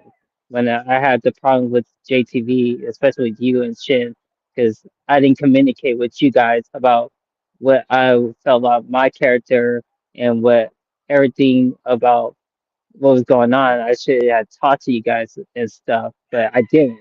And to me, after when I was over there mad at JTV, and I'm gonna say basically, to be honest, I was kind of mad at you, but not like I was just like, okay, I feel like I could have maybe done something different if I had Why talked were to you mad them. at me? Why were you mad at me? You could say anything you want to. You could say any negative thing, any dirt that you have on me. You could say whatever you want. I don't have Why dirt were on you you mad and at me? stuff. It is when when I didn't know how busy you was when I was waiting to get that practice match with you to see to get into JTV, basically the practice match. I didn't know Come how on, busy Barry. you Come was on, and Barry. stuff. And Barry, no, come on. I'm being No, honest to my you're heart not and being honest stuff. because your timeline is all screwed up. You were not hmm mad at me when you started. You're saying because I was busy. I was busy before, and that's why I had you work with Trey. I had you booked hmm on WWA, whatever the hell he calls it. I had you booked on there because I didn't have time to book you. You seem eager to me. So I said, I went to Trey. I don't know if you knew that or not, but let's just put this out there. I went No, to I Trey didn't know and I that. told Trey, I gave Trey the opportunity to sign you and I introduced you to Trey. I mean, I pretty much introduced you to Suge Knight, but that's besides the point. Or maybe P. Diddy, but that's besides the point as well. Oh I God. introduced you to Trey because I said to myself, if you can't book him right now, put him on WWA. Trey will work with him. They'll get the airtime. And when you're ready to do stuff with him, because I had a lot going on with talent and my real life, it'll be fine. No problem. No big And deal. But I don't mean hold to on, cut hold you on. off. No, Go no, ahead, go no. ahead, You're go not. You're ahead. not. You're not gonna cut me off. You're not gonna cut me off. Okay, go I ahead, didn't. go ahead, I go didn't ahead. realize. I didn't realize the mistake I was making at the time because in my mind I wasn't thinking about me and JTV. I was thinking I'm in the Power Or Network and I have an opportunity to help others. hmm So I was thumbs up with you going signing with WWA and working with him to get on television and to get matches going on. And I thought not only is it good for WWA, but it's also good for JTV because then I could watch you, I could see what you can do, and then I know how to use you better in JTV. That's how I hmm work. That's how I think. I don't think, oh, I need to steal Nick Kai Kent from MPW. I need to steal you from this place. I need to steal AJ Jenkins. I don't fucking think like that. I think Yeah, I want to work with talent, and if I see talent how good they are, I want to work with them, and I know how to use them better. That's the reason Conscience is over in MPW, and I ain't got a fucking problem with it. You know what I'm saying? yeah, Because why should I have a problem with that? That's a grown ass man that can do what he wants to do. He tried to make amends with a certain someone, and they didn't want to do that because they're fucking childish. You know what I mean? And I said I was gonna watch my mouth, but I ain't never gonna watch my mouth when I'm on here. Real shit. Okay. So yeah. we all here, we gonna tell the truth. For some, hmm I still feel like you hiding. I still feel I'm gonna give you the mic back, but I still feel like you trying to play it safe. I should be playing it safe, but I don't give a damn. because I suck at lying, and the truth, man, the truth calls to me. The truth calls to me. When it comes to the truth, Barry, it's like Hmm. Kevin and then Impact. Impact is the truth. If I have Kevin and I don't have Impact, I don't have my last name and I don't have my character. I have to Yeah. stand behind that. We got to come on here and be real. All these Hmm. motherfuckers that's listening, they know, they can tell that I'm telling the truth, and they can tell that I'm spitting from the fucking heart. But for some I'm particular seeing reason, everything right now. you said what? I'm seeing all the comments right now. Yeah, I'm Mm. not looking at the comments. That's the crazy thing. Hmm. I'm just talking to you as a man. I'm not looking at the comments Yes. at all. I should be looking at the comments, but I'm not. I'm a horrible show host. I'm not looking at the comments. I'm just talking to you real shit because this type of stuff, we have to fix this in CAW. And from a man to man outside of CAW, you have to correct that. You have to Yes, I correct that. do. How old are you, sir? How old are you? Shoot. 28 now. You're 28.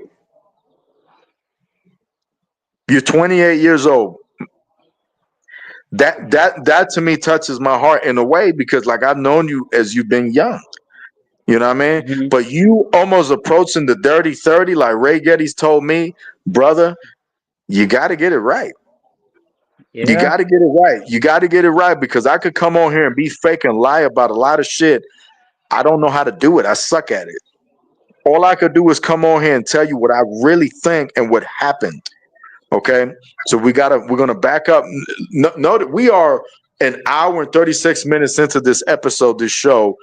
We still haven't And we talked still about haven't your JTV career. We still trying to, get you know what I'm down to saying? this stuff. You know what I mean? Yeah. So let me shut the Hmm. hell up. You take the mic over, sir.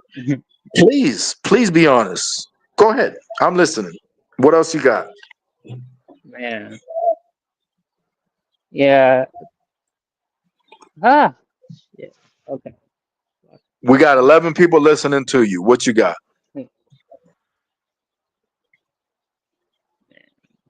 And if you ain't got nothing else, you just let me know. This is real shit on this show, brother. You know what I mean? Ain't no Hmm. fuck up. This is what it is. We're talking about your exit from JTV. We should not be talking about it yet. We should talk about your career. But you know what? I'm gonna give you a cheat code since we're gamers. Just for everybody listening to know how nice I am. I'm nice like that. I'm gonna give you a cheat code, Barry. I'm gonna give you time to think on this show, and I'm gonna back up and I'm gonna go to JTV, and we're gonna talk about JTV and a little bit of MPW, and then after Hmm. we're gonna go back to this whole thing of you leaving JTV. Okay, Gabish, sounds good. That'd be good. Yes. All right, let's do that. All right. So I'm looking at my information. Can you hear me? Yeah, I can hear you. All right. So for my information on here, you came up, you debuted on episode 10 of JTV 19. At JTV 19, I'm gonna be honest with you. I'm gonna give credit to Shendon. Uh, I have to give a little bit of credit to Grim King. You know, we used to talk at that time. I used to have a lot of love and respect for him. I really did love that dude a lot. I loved him a lot. I don't know if you know who he is. You know who he is, but Kind of, but I didn't hear most people talk about Green King like that. The only one I can well, say is Shindig. you didn't care. You didn't care, but I cared about him. I used to have a lot of Hmm. love for Grim King. I thought he was going to be world champion. I thought he was going to be a star. Blah blah blah. He was one of the guys, along with Shendon and a few others, who talked to me and ushered in the new era of JTV 19. If I didn't mention Grim King, I'd be full of shit. I have to mention him. I don't want to, but I have to mention him. Um, JTV 19, episode 10. I got October 16th, 2021. You Hmm. debut in the pro wrestling circuit in JTV. You got an opportunity to work with one of the greatest talents of all time, Ray Everett at the time. Ray Everett submits you on episode 10. You come into JTV, you know, you've been on WWA television for a little bit. Um, I mean, what could you say about that? Ray. Shoot. Ray, MPW and that first episode of JTV 19. What could you say about the match? What could you say about the episode? Go ahead. The mic's yours. the episode and the match was perfect to me because me and him, we didn't, when we had the match, we didn't communicate. We just went on and put on the best show that we did and stuff. Okay. Because even though it was the debut of Malcolm Berry, Yeah. uh, that surprised me because after when I had that match and Yeah. I was just trying to win for the first time, I was like, Yeah. I I know I'm believe gonna you. win this and stuff. I And believe that. That I to believe. Yeah. me, I thought I had it, but when he put me in got me to tap out, I was like, oh, you gotta be kidding me. This dude is too fast for me. I gotta have another match with him down the line. I know he was gonna be one of my goodest opponents ever that will just give me that start to like, okay, this is where I'm gonna be making sure that I know the dude I'm gonna follow and who I want to almost be like and stuff. Yeah. And that match is Ray. If you're listening, you gave me the best match ever, and to me, like I said to you, you're my best rival friend I ever met in the ring, ever, really, and stuff. But definitely. You're saying Ray is the greatest robber you've ever wrestled in the ring in call. Period. Yes, and I'm gonna be honest because I didn't know how legendary he was in JTV. No one didn't tell me anything. You're telling me all of this now and stuff. I'm like, dang. I'm like, I didn't know he's been around that long and stuff for real. And to me, it made me want to go out more to get my character out there and stuff. Yeah.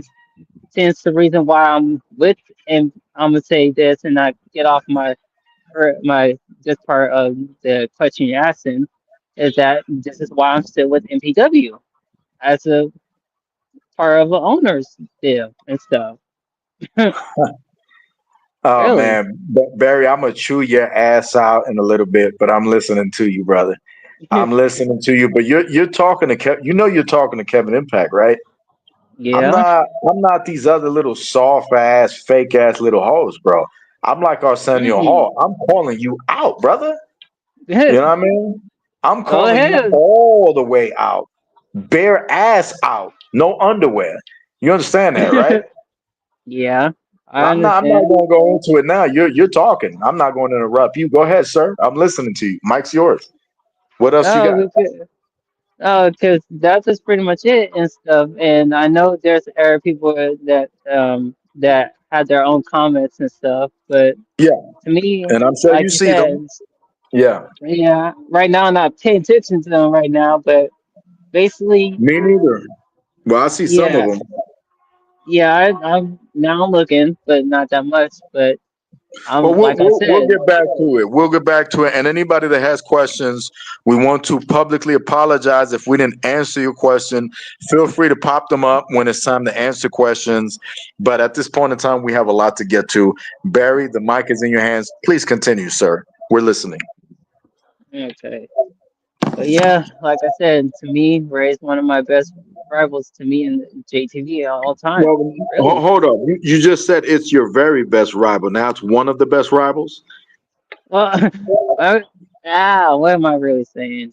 Jeez, I'm Yeah, gonna you phrase got. that. Listen, I keep Yeah, telling you, man. I told you I about know, I know. 15 minutes I'm ago. I waking told you to up. think about what you're saying. You know what I Yeah. mean? You got to make sure because at this point in time, I don't know, man. You came on here, you kind of flipping all over the place. I'm more than happy to support you in your MPW career. Malcolm Berry did reach out. I mean, I'm gonna call him what I'm gonna call him, whatever. Barry did reach out to me for the longest time about coming back to JTV. At this point in time, you have not convinced me of trying to work with you, sir. You have not. I right now I'm petrified to work with you because I feel like you're just hiding. I want to work with people that are real. I want to work with people that give a shit. I want to work with people that tell the Hmm. truth. I don't want to work with fake ass people anymore. So I'm changing the culture with Chris Constant and Shannon and everybody else and Nick Kai Ken. We're changing it. This is CAW is no longer about this pedophile fake shit, this bullshit. We're taking over, brother. It is about professional wrestling. It's about passion. It's about telling the truth, and it's about being real and hard work. You understand what I'm Yeah, saying? This is me I talking to hear you, you. man. Barry, I wish that you was in front of me right now because I would probably cuss you the fuck out. We got to meet, Barry. We got to meet. When I'm in California, I'll let you know, man, because, I got to toss you in the ocean or something. You know what I mean? We got to meet. But, you know what I mean? And I don't uh, think I would do that because if I did that to you, I'd feel like I'm a fucking bully. But whatever. Um, hmm if I'm going to be a big brother to you, while as a part of MPW signed with Ray, I want better. Ray went on the comments and said, "You're the first MPW world champion." And that's That's a true. lot. That's a lot, Barry. Man, That is a oh lot. my Okay. goodness. I'm gonna tell you straight. Jeez. I'm gonna be real with you right now, bro. If you was working with me in JTV, I would not have you on creative with me. Mm-mm. Granted, granted, with all the respect to you, sir, MPW's done fantastic. If you've had Yeah. anything to do with MPW being what it is today, thank you, sir. Because MPW is doing fantastic. It could be better, but it's doing fantastic.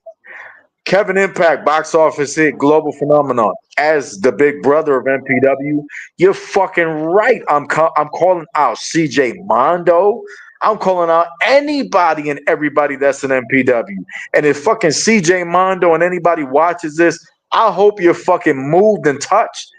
MPW deserves better from the Trey Jeters and all these soft ass, weird ass fucking pieces of shit that leached off of MPW for years. Get the fuck out of here, bro. Get the fuck out of Man. CAW, bro. This is real shit. When you talk to Kevin Impact, I'm gonna tell you what the fuck I think. Okay? Real shit. We have to take care of CAW. That is our fucking baby. We have to take care of it. We have to. The same way I take care of Luke Welsh. Shout out to him. The same way I take care of all the pets in my life, beautiful animals. We have to take care of CAW, Barry. Are you listening to me? Yes, I hear It you is for that fucking point. important, Barry. It is important to hmm take care of CAW. So you coming on here lying or hiding shit, I'm just assuming. I'm just assuming you could be right about what you're saying about training them and everybody. You know what I mean? I don't hmm want to take that away from you, brother. But at the same Yeah. time, a lot of people in the comments don't seem to believe you. And I don't believe you about a lot of shit, but that's besides the point. We have to take care of CAW. MPW, I'm an MPW not to steal talent. I'm an MPW And because I then, want to watch hold on. I want to watch the wrestling matches with somebody like Chris Conscience and Devin and Nick Kaikan and everybody else that's willing to work with me side by side to improve that product. Same with JTB Wrestling. I'm willing to work with anybody. We just signed a yeah. deal. And I apologize for this because it's a brand new deal. The ink on the paper is still wet. But the new deal that we just signed with the Twitch wrestling promotion that we just signed with, you know what I mean? hmm We're trying to work with people because we want CAW to be healthy, goddammit. Good. You understand, Barry? Yeah. Positive, Yes. progressive, healthy. For me to work with the brothers in arms and No, you no. possibly, even if it's an Yeah. MPW, I want to work with you, Barry. Don't cut me off, goddamn it. I want to work with Sorry. you. Sorry. I want you to be world. Are you world champion in MPW, Barry? No, I'm tag team champion right I now. want I you to am be world tag team. champion again. I want you to be Let's world champion again, but you ain't gonna be look. world champion if you're gonna come on here and be Hey, full of shit. You I'm understand? a, yeah. We got something cooking Do for a you? certain thing. Yeah, we got a Go certain ahead. thing cooking Go for ahead. my character. Cut Kevin Impact off. Go ahead. The mic's yours. Let me go. We got something cooking for everybody on MPW. I'm not gonna say so much. No spoilers. I Yeah. gotta keep my mouth shut. As a part of this company, third owner, Give us a hint. we Give eh, us a hint. What you talking about? well, Give us a hint. something is gonna happen with the with something's gonna kind of come up with the tag team champions, and maybe Barry might be doing No, something. okay, okay. We've heard enough. All right, so Okay, it's good. something See, thank you for pertaining cutting me to off. it's something pertaining to Barry Stone. they, they, Let me tell you, man to man, first of all, on the air, to hmm Ray. Okay, who? Oh man, there's so much. Let me stop. Let's talk about JT. Let's finish talking about JTV and then we go to MPW. All right. All right, go We ahead. got 14 people watching that are on top. These people on top of their beds and top of their mind right now, listening to this podcast, brother. All right, we on top of the world right now. Let's back up a bit. Let's go back to JTV Wrestling before we jump over to MPW. All right, Okay, because I what's got the next shit to question you talk to you got? about the MPW. All right, JTV. Let's go back. First of all, let me play this shit for Shendon real quick. Emotional damage. Okay, that's what we doing right now. You know what I'm saying? It's emotional damage right now. Let's go back. Let me look at my notes, man. Let me look at my damn notes. Jesus Christ. So Okay. you praise Ray at first as the greatest opponent you've ever had in professional wrestling, and then you went on to say that he's one of the greatest you've wrestled. I don't get that. But he tapped your monkey ass out on episode Yeah. 10 of JTV 19. And then it looks like you went up against Tay. Major Tay is Funky Carter's brother. If you don't know Major Tay and you don't know Funky Carter, you need to go back and watch some JTV stuff. Tay was a menace in JTV. You got an opportunity to work with him on Halloween. Pumpkin hmm Night, October hmm 31st, 2021. Um, you was able to pin Tay, and you was Master Roshi at the time, which I thought was Yeah. dope. When you took on Tay as Master Roshi, I'm gonna give you the opportunity to say whatever you want about that match and about Tay. Go ahead. Okay. That JTV Plunket night. Oh my goodness, that one was a good match for me. I loved that match because to face somebody that I never did meet, and when I want to say this, I didn't really know about Major J at all. I heard about You said Funky Carter, am I right? Impact. No, I'm talking about Tay. You took on Major Tay. That's Funky Carter's brother. Yeah, yeah, yeah. I was saying I didn't know Major Tate was his brother and stuff and Oh, stuff okay. like that. I got Yeah, you. I got you. you know what I'm saying. I heard about Funky Carter. That's what I'm saying. Like I heard of his name in the company while I was still in there. But that night I was like, okay, I Well, to was be supposed to fair, be. and I'm sorry hmm to cut you off, but to be fair, Tay could have had a better JTV career. I think hmm he should have given himself more time. It just Tay was not very good in the ring, and Tay was just a good character. You know what I mean? I got all the love in the world for Tay. I just added him back to the chill chat and JTV. All the love in the world. I'm very open to working with Tay, bringing him back, doing stuff with him. You know, so Tay had a hard time with himself. Funky Carter was he can be a good wrestler when he wants to. You know what I mean? hmm It's just Funk Man be on some lazy shit sometimes, especially over at BKS. And then there's Hey, someone else a lot of y'all don't know about, and that's Amazing Zay. Amazing Zay is from back in 2K14, and that's their cousin. Amazing Zay is the cousin of Funky Carter and Tay in the dang. old faction called Southside Gang, SSG. Marcus Holloway might remember this. SSG, the Southside Gang, back in the old Next Gen days. You had Amazing Zay that was around. He worked with a lot of people back then, so he was hmm cool for a little bit. But Tay, he was all right. He was around for a little bit. He did pretty good. He wrestled you. He wrestled a couple people, and then he just kind of retired. And I mean, he was a I didn't big know deal he for. retired. That's one thing. I heard after for a while, a couple of people had told me that he did because I had asked some people that's Yeah, working with MPW so far, and I don't mean to yeah. cut you off, and we're gonna still No, get I'm back to the listening, match man. you I'm listening. mentioned.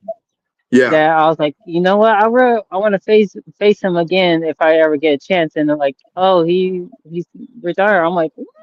Oh, come on. I'm like, maybe. He'll come back sooner or later. That's all I was thinking and stuff. Okay. Uh, Before we continue, let me say something else to you, man to man. mhm. I'm looking at the comments, and a couple people are unsure about you, and this is the reason why I conveyed the message to you and to a lot of people I worked with in the past to tell the truth and be honest. Because when you lie and you're fake, this is what happens. Anyone in the comments, anyone that have problems with me, Barry, anyone in JTV currently can call me out live. Yeah. As a matter of fact, I'll say this loud, Barry. I'll say this very loud. Anyone that wants to call bullshit on me, Kevin Impact, you absolutely have the right to inbox me and call me out, and you will get your own episode. If you want to call me out on anything that you want to call me Mhm. out on, that I was fake or full of shit, I'm excited. Please do that. Call me out, and I will schedule you for an episode of City of Impact. As a matter of fact, anybody that want to fucking come on City of Impact, let me know. Just inbox me.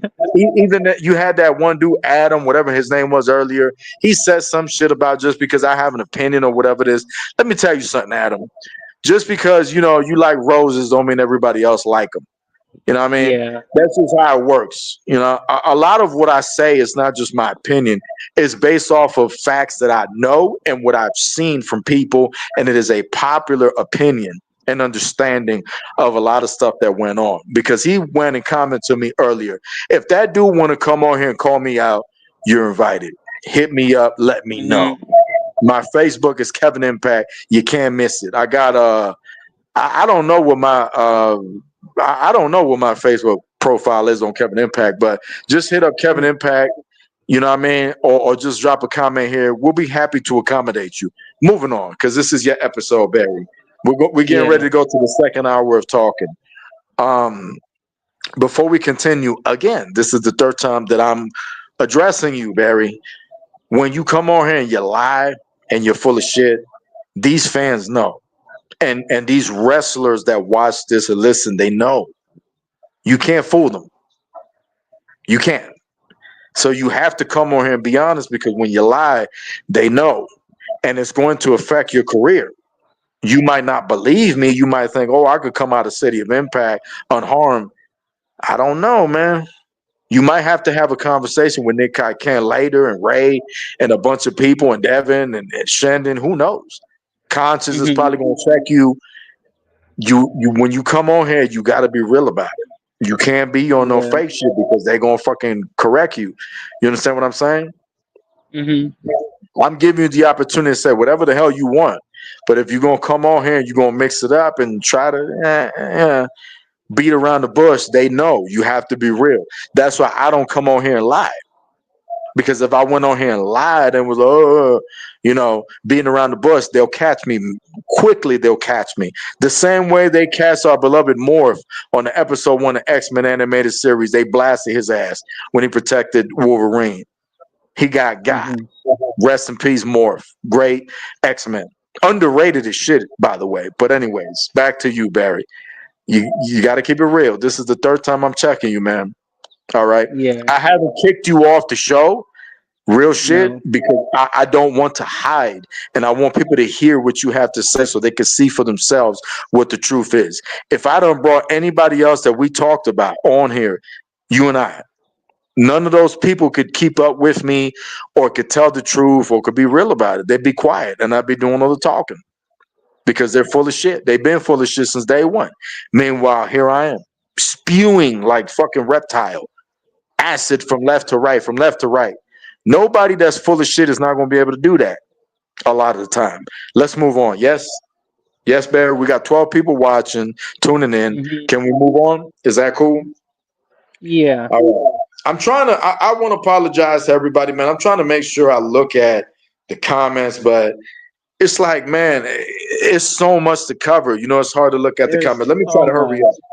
Yeah, let me try to hurry up. All right. So let's talk about someone else. Snow Showdown 2021. January 1st, 2022, you got an opportunity um, to work with Mark Bannon. Mhm. Your thoughts on Mark Bannon, your thoughts on working with him. Mark, he's a good man. I'm gonna say that because that match, I came prepared, but I didn't expect to lose that fast for him on that day because I was Yeah. kind of busy. But I still made time to come in and do what I had to do and stuff. So that match was good to me. That one was was a surprising match because that opponent, I didn't know he could. I didn't know he was fast like that. Just that basically. Yeah. But I feel like that was a good day and stuff. That match was very good. We killed it, and to me, I feel like I could have got over a win over Mark, but I wasn't ready for him. I'm gonna be honest about that. Listen, man, I'm gonna be honest about something right now. That response was garbage, Barry. I'm gonna be honest Ah. with you, and this pisses me off about a lot of JTV people too.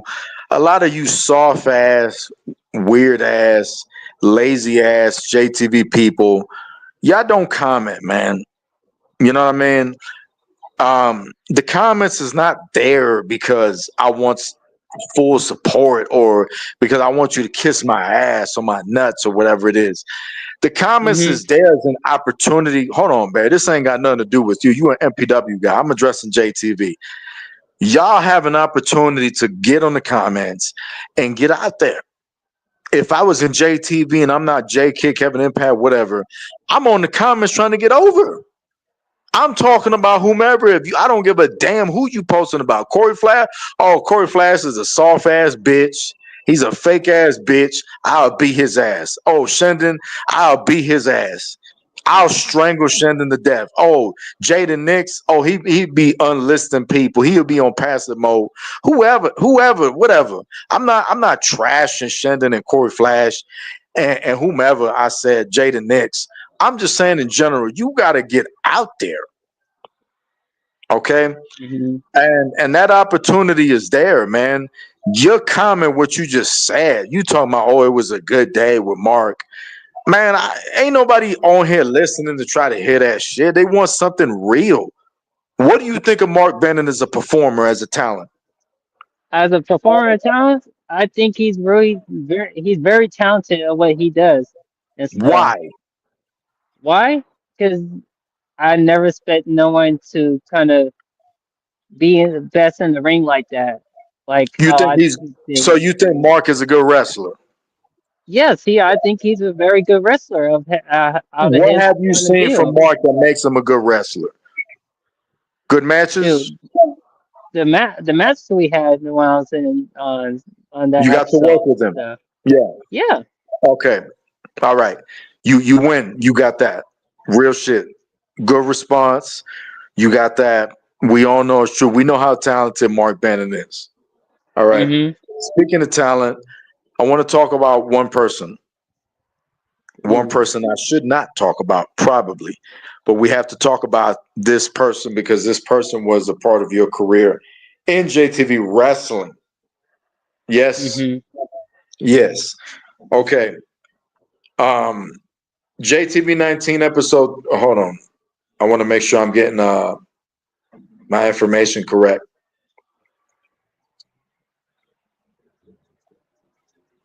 Okay. You got your ass choked out. Correct me if I'm wrong, because my information is all smushed up because of this chat. Mhm.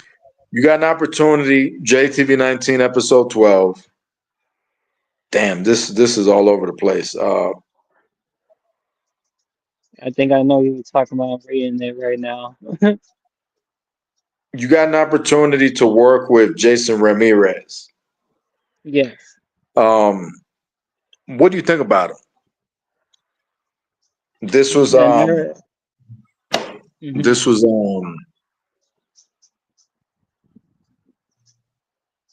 yeah, this is all over the place. I think you got to work with let me look at the comments real quick.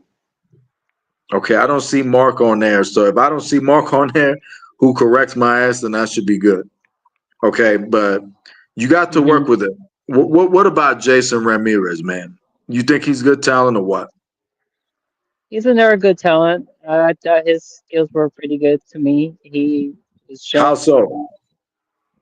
Um, I'm gonna say I was ready, but I didn't expect him to beat me that fast. Really, when I had that Yeah, match against him. yeah. Okay, 'Cause so you do remember. yes, yes,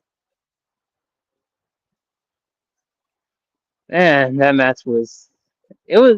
I'm gonna say it was. Ooh, let me think. What's a good This match? is JTB 19, episode 12, Mm-hmm. um, March 26, 2022. I think. Correct me if I'm wrong. Correct me if I'm wrong on that. I mean, it's besides the point. I think Jason Ramirez was good talent. Mm-hmm. I had the opportunity to work with him. I met him through Trey, and I Yeah. met you. No, I didn't meet you through Trey. I met you through No. Skinner, and Yeah, you that's true. became a JTB guy. It's just that your monkey ass decided to just be a WWA guy, and I mean, you're not gonna believe me, and Trey is not gonna believe me if he watches this, but Mm-hmm. I was okay with it.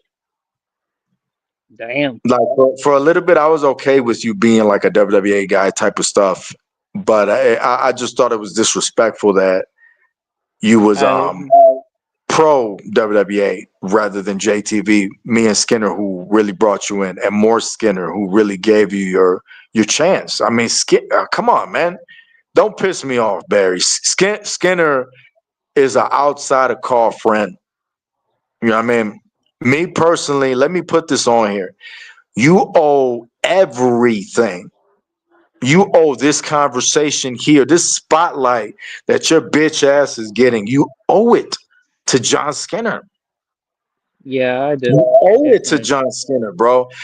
If I didn't convince you before, maybe I'll convince you now. John Skinner cared, man.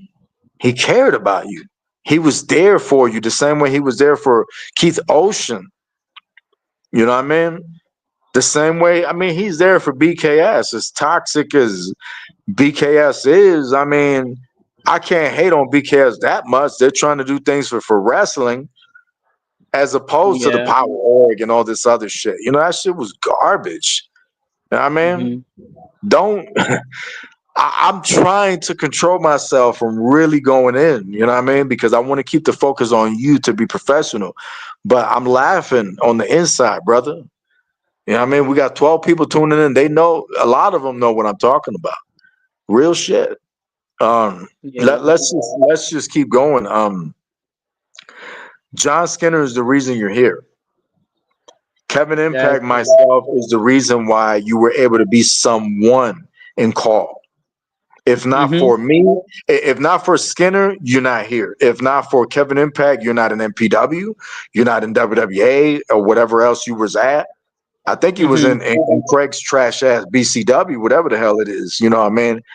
Like Yeah, I was in there too. I'm you gonna be was honest. you was in a few places, man. And it's like, Yeah. if not for me and Skinner, it wouldn't have happened. You No, know it what I wouldn't mean? happen because, like I said, I would have been by myself, not knowing what to do It's and not stuff. that you would have been by yourself. You just wouldn't exist in the universe, period. No. You know what I Mm-hmm. mean? And then a motherfucker like Trey want to try to take credit for shit. Fuck him, you know? And whoever else, you know, like none of those people did nothing with you. They didn't give a shit. They just focused on themselves. But let's move on. Yeah. You got well, what else I got for you? I want to talk to you about the match you had with Shendon. Oh Um, shoot, Hold man. on, slow down. Um, JTV 19 episode 13. I mean, I'm getting all my dates messed up, man. This chat is weird, but you got an opportunity to work with Shendon. Now, I hate to do this, Barry. I hate to Mm-hmm. blow smoke up this dude's ass because This dude is just, it's to the point that it's cringe, but at the same time, I love him in a weird way because he persevered through everything to be the GOAT. All the hatred that man had, all the haters, everything that went on for the last several years of JTV and call that he went through, he had tried to work with Craig. He had tried to work with Trey. You know what I mean? And this is not me making anything up. Shendon can go in the comments if I'm lying, Barry. But No, Shendon came to me time and time again. He tried to work with both of those guys, Craig and Trey. And it was just like, it was bad. It was very, very bad. And time again, he would tell me, man, it was an ideal of wanting to quit and me suggesting if you're not happy, maybe you should go. But I'm not really going to tell you to go. But I mean, if you're yeah, not feeling healthy, positive, you should go. That was my thing. I didn't tell him, Shendon, you have to leave. I told him you should if you don't feel good. You know what I mean? It was just really bad with those two promotions. And Shandon decided to eventually leave because the both of those two promotions was fucking garbage. You know what I mean? hmm, Same with me. And uh, Shandon had the opportunity to be in a lot of leagues, do a lot of different things. I've known Shandon to be the type of guy that, um, whether you like him or you hate him, this fucking dude is a fighter. He's a warrior. And I don't want to come on here and blow smoke up his ass because he's my world champion or whatever. I don't give a damn about none of that shit. Shandon can go to hell as far as I'm concerned. But I can't come on here and lie. I can't do that, Barry. You know what I mean? no. This dude is one of the goats, arguably I'm the gonna give goat. him praise about that too. I'm gonna give him A praise lot of about people, that. a lot of people could argue. A lot of people could argue, but ain't ain't nobody, ain't nobody, okay, besides Shendon, who has put in the work ethic that he has worked with me to try to take JTV to the level where it is currently at. And in an arrogant, selfish, fake way, I hate to say that, but I'd be lying if that's not the truth. Hmm. It's just facts. It's just what it is. Yeah, There's a lot of people that don't come to me that try to do their part to take JTV to the next level. They just tell me, oh, if you need something, let me know. That's yeah. not how that works. You got to get involved. Shendon got involved. This dude got involved with a positive or negative. BKS might be trying to take over the promotion right now, whatever. But this cat has done his part to fulfill what he felt to be his destiny. And Hmm. also, along the way of doing that, he has also done his part for people in CW. My eyes are closed right now. I'm ignoring the comments. I'm just telling you what happened. You got to work with this JTV larger than life superstar. And I hate to say that, you know what I mean? Because, Yeah. there's that itch. Man, there's that itch of me biting my lips thinking that it needs to be me and Shannon at this showdown because I would love to get my hands on him. And it's probably going to happen because he's pissing me It the hell will. off. I have a feeling you two You are gonna face know, each other one of these days. Man, I almost want to say me and Shendon that showdown because the rest of the locker room seems to be soft. Everybody else is scared. I ain't scared of no goddamn Shendon. I'm just old. Okay, Barry? I'm I'm, old. I'm old you and my know, time has passed. But god damn it, me and Shendon at Ultimate Showdown 6. I lick my lips. Moving on. It's not about me. Listen, okay, Barry. let's get back. Yeah, go ahead. You was gonna No, say I'm Impact?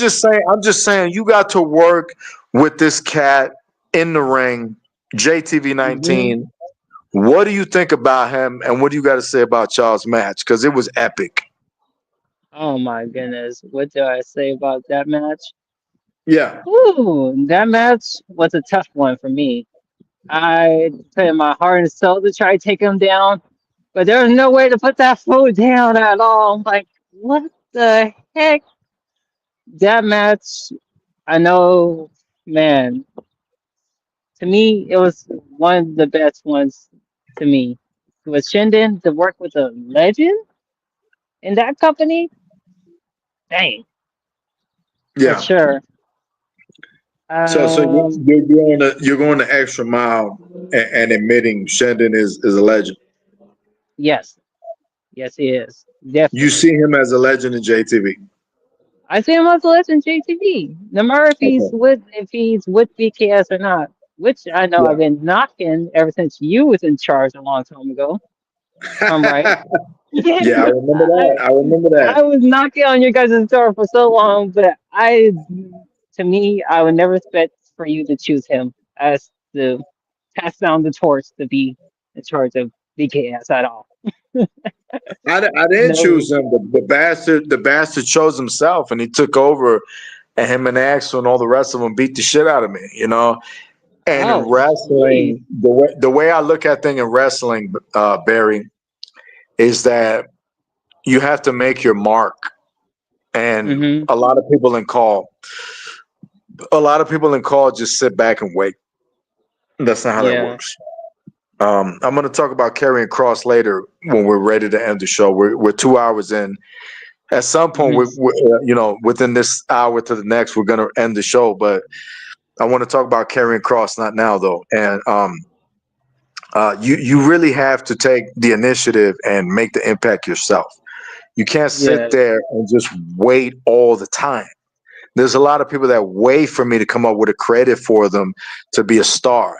Granted, I respect myself and I believe I have the potential to help people become stars, but you also have to take the wheel yourself. You know what I'm saying? You can't wait 3 or 4 years for the next showdown for me to make you a star. You have to take the initiative like Jocelyn Havoc did to speak Mm-hmm. out against BKS or whomever and make a name for yourself and Well, rise to the top of this business. You know what I mean? It's embarrassing, and I hate to say this, but it's embarrassing that Jocelyn will rise over a lot of the men in JTV to speak out on BKS when a lot of these bastards are just scared or they just I holding back or they're just not involved. Like you should speak up. you But it's besides the me. point. You want to say something, Barry? Go ahead. I'm gonna say something to BKS. I've been ready for everybody who's in that group, especially since Man, I know BKS will toss you around. They'll run a train on you, Barry. What are you I talking don't about? I don't care. I'm ready for anybody in that group. I've been knocking on the door ever since you was in charge. And Really? before I even know Chinden took over the main group and Yeah. stuff. But the main man I'm going after for is basically I'm gonna say this. The homeboy who brought me into JTV, John Skinner. I'm coming Oh for my you. God. We're shots fired right now that I'm coming after you. Our Jesus rivalry is not Christ. over from JTV, from you helping me practice so Man. much.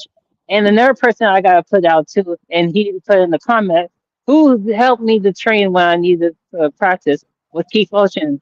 And I'm gonna say that I want to face you one of these days, Keith. If you're hearing this, I'm gonna face you again and stuff. We never had no match. Man. I know during the practice matches I had with you, definitely for sure.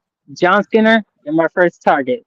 Then maybe down the line it could be Chinden or any of the members of BKS because I ain't scared. You come to a place that I know I've been around in a place, you come to mess with the tag team champion. Well, I'm gonna give you more than that, BKS. So bring it on. Because right now my gun is loaded and ready to hit any target that comes my way. I But like your confidence, kid. You're writing your own suicide. I appreciate it. I hear you. Man, I would hmm love to see you work John Skinner on MPW. Would love to see you work Keith Ocean if Keith Ocean has the cojones to come back to wrestling. And same with oh, with Shendon. I mean, I don't know, Barry. I don't know yeah, about Shendon, man. That's tough. You know, what I mean that's a that's a tough narrow one. story for me to get to because just like yeah, It's a tough one. It's a tough wrestling match. But I think John Skinner, I would love to see an MPW go against you on behalf of BKS. Keith Olsen, I don't know, man. That's a star far away from the planet Earth that we could wish upon. But John Skinner, I think It could happen. You keep running your mouth. You haven't impressed John Skinner in the comments, by the way. He's ready to lay the smackdown on your candy ass, just so you know that. But Well, Ray let's put keep in the the ball comment rolling. if John wants to have a match with me, it's open. If he wants the if BK's member wants to have a match with me, it's open. Ray said it. It's up to him. I'm just going Absolutely. down the comment right there. But let's go back and let's get to the the other things you want to ask. Absolutely. Let me see. Ooh, I So see another thing that you wrote down. Another wait. do you? But I mean, it's kind of discombobulated. So let me just Yeah, let me yeah. let me run the show. Yes. Let me just ask you shit. Um, so let's talk about a topic as well as a date. Yes. You Yeah, ready? let's go for it. Are you sure you're ready or are you scared? I ain't scared. I'm ready for it. Yeah, I think I know what question you're going to ask me, and I think I You remember sure why. about that? Because I'm about to Yeah, break your wings off, okay? You don't know what go. question I'm about. You might I know, but don't. look, man, Yeah, let's just go for it. Go for it. let's talk about JTV to co-productions. Shannon wants me to say that. Ragnarok. Mhm. August 13th, 2022, you got an opportunity to work with duh, duh, duh, duh, Craig Mack. You got an Mhm. opportunity to work with him. Mhm. He's a pretty shitty wrestler. He, I mean, I, in all honesty, I can't say a lot of positive things from this individual. Just because of the fact that they was just so garbage. Um, but you got an opportunity to work with this person, and and the only reason I'm bringing this cocksucker up is because it was your last Mhm. match in JTB wrestling. You Yeah. got an opportunity to work with Mark and Jason Ramirez and Tay Major and Shendon and Ray Everett, but your last match, because you weren't around for too long, Barry. You were around Mhm. for a couple matches.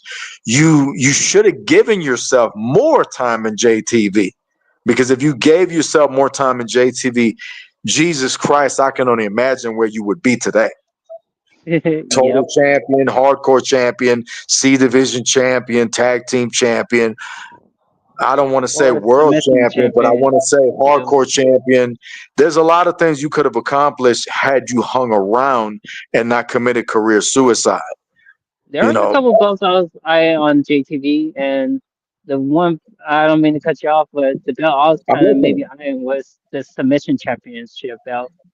That's another one. Yeah, that's another Hmm. one. Before Keith Ocean took his ball and went home, absolutely, it could have happened. But you at Yeah. JTV Ragnarok, you got the opportunity to work with Craig. I'm not gonna ask you about the match because it's just it's just there's nothing important to talk about that match. But it was No, your yeah. last match in JTV and you were on the way out. So Hmm. instead of asking about the match, which is unimportant, let me just ask you, because you talked about, you yourself said that you had made a mistake leaving JTV back then. Of Hmm. course, you went on to do business with Craig and Trey and a couple people, and Ray, and who knows who else, because I didn't keep up. I had more important things to do. But Yeah. you got the opportunity to work with two cocksuckers and Ray. And frankly, when you got the opportunity to do that, um, you said you learned from your mistake, Barry. You did say that. This is not me Hmm. putting words in your mouth. You did say that you learned from your mistake. You was doing business with Craig and Trey. Why aren't you there Yeah. today, bro? Tell us. To me, I feel like it was their company is their I don't know what they're doing with my character or anything, but why not like speaking to them or that much? Because I feel like there's not that much going on for their company. And with MPW, who's put me more on, I feel like I'm much better off being with MPW for sure. And why It's is that? Because they're not doing anything with you. I don't see my I could say they are trying to, but there's no that much work of putting in. How are they trying to be specific? They're trying to put me in certain things for the episodes. It looked okay to me, but to me, I don't think it was good. I don't think the storylines are very So okay. Mm. you think they're great people because they're trying to book you. Yeah, yeah. I believe I'm you, gonna be Barry. honest about that. I It's the 100% absolutely believe you. And I appreciate you coming on here and being honest about that. I mhm. absolutely believe you. I also believe you're full of shit. You know, you're uh, 100% full of shit. I'm getting ready to kick you out this goddamn show in a little bit, but I hear you. let me talk to you for a little bit. Hmm. I really have no interest, to be honest, I really have no interest in talking with you ever again on here. You know what I mean? You coming on here hiding a lot of shit. It's weird, Barry. You know what I mean? So I'm looking forward to your career in MPW, what you got going on. Looking forward to calling you great matches, but it's pretty clear that you're playing it safe, and I'm not playing it safe when I should. So Hmm. for you coming on here playing it safe, being fake and being weird and you know what you're doing because you know goddamn well the shit we've talked about off camera, and you want to come on here and try to be fake. Like, come on, Barry. You know some of the things you've told me, and you want to come on here and try to lie while also being fake. Come on, man. Come on, man. It's just weird. Don't ever ask me to come on here ever again. Like, you're just being weird at this point. I can't get with it. I can't get with this sensation. I suck at it. You're being weird. You're protecting, you're scared, you're lying, and you're hiding. And it pisses me off because you tell me something different off camera, but when you come on here, you want to play it safe. You're obviously being pussy and you're scared. I should kick you off the fucking show right now, to be honest. But I'm trying to show you some respect because you're a fellow car wrestler, the best respect that I can show you because I love MPW. MPW is the number one promotion outside of JTV in call, um, and you just want to be playing it safe. So I see what you're doing. It makes me feel like you're playing both sides, and I can't trust you. So the fact that you're coming on here being goofy, you could kiss that JTV return goodbye. I'm just being real with you because that I gave you the chance to come on here and tell the truth, and you're not doing that. Skinner knows that. Conscience knows that. A lot of people know that. You're coming on here being fake, and it's really disappointing. I don't do this when I'm on the air. I keep it 100. There's a lot of things I Hmm. said I shouldn't, and I'm doing it because it's the truth. It's not my opinion. You keep saying, "Oh, in my eyes," or how I think. Get the fuck out of here, Barry. The truth is the truth.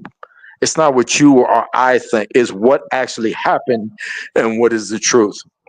And you're not doing that. You're telling your story your way. You're doing what Corey does on Twitter or wherever. You know what I mean, or whomever. I don't do none of that shit. I don't care about losing subscribers, whatever, whomever the fuck. I don't care. The truth is the truth at the end of the day. A lot of people know about my passion. You kind of fucked up here Hmm. today. You had the opportunity to come on here and tell the truth, and you're beating around the bush. You're making shit up and you're lying. This is the fourth time that I'm addressing you on air, by the way. At this point, I know you're pissed at me for that and stuff, but I'm pissed, and mhm. and listen to how you're talking right now. You're basically giving it away that I'm telling the truth, and that bothers me because you had the chance to come on here and be honest, but you want to be scared. What are you scared of? Is anyone blackmailing you, Barry? No, no one's not blackmailing me. So I'm what telling the fuck are you scared of then? I ain't scared of nothing. I'm telling the You truth about my scared? I honest mean, point. you coming on here beating around the bush, man. You know what I mean? You're not being honest. Yeah, You're playing it yeah, I'm safe. gonna be honest. To me, I fucked up in JTV. I should have stuck around and never It's paid not attention. about JTV. Fuck JTV. I'm talking to No, you but about what happened. The truth, Barry. The yeah, truth. The truth, man. I'm gonna give you one more opportunity, and I'm gonna just move on. Go ahead, Barry. okay. Go The ahead. the Mike's truth yours. the truth is that I should have just never paid attention to all the nonsense that was going to every not people's nonsense, but all the shit that was going through everybody who um who have certain issues and stuff. And to me, I feel like I was going with the right company of having Trey help me make my character, not trying to be a JTV person. And to me, I feel like I fucked up by just not paying attention to my career in JTV instead of being a CAW guy and stuff, or Barry. whatever Trey's company is called and stuff. Barry. Yes, How did you make a mistake leaving JTV? because I thought the other side of the grass was greener. I'm being honest for real. I thought that's How? how it was How gonna was it be. greener?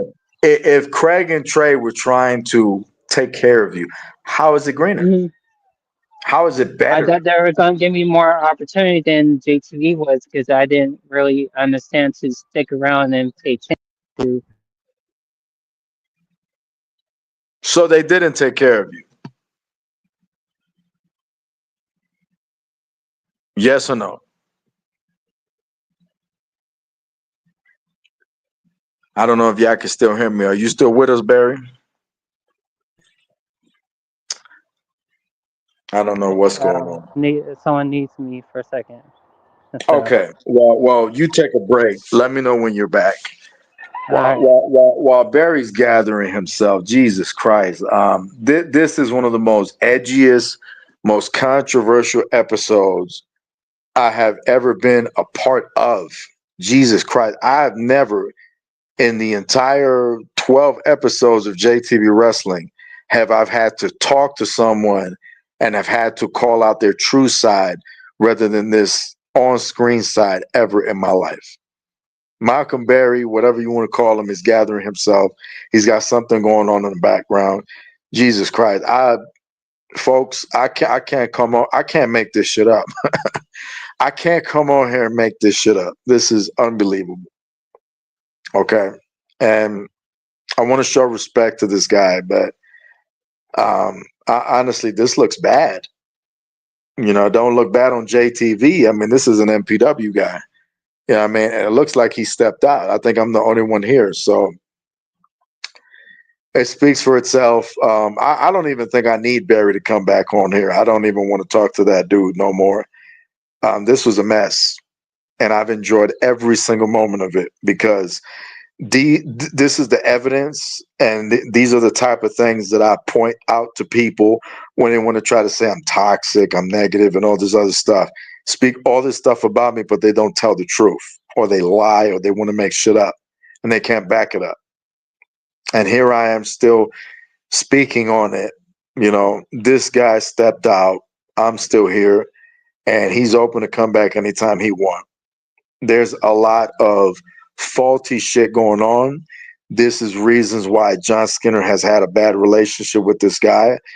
Um, I'm not.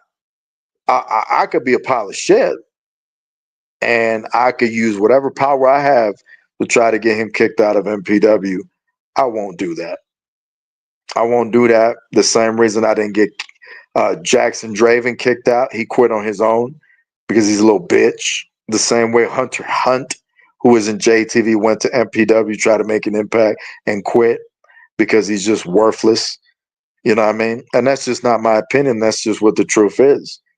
It bothers me because I want better from people. And I hate when people come on the air and they lie and they're fake. Barry doesn't need to come back on here. I'm sure he will. And you know what? If he does come back, I'm probably not even going to add him to the stage.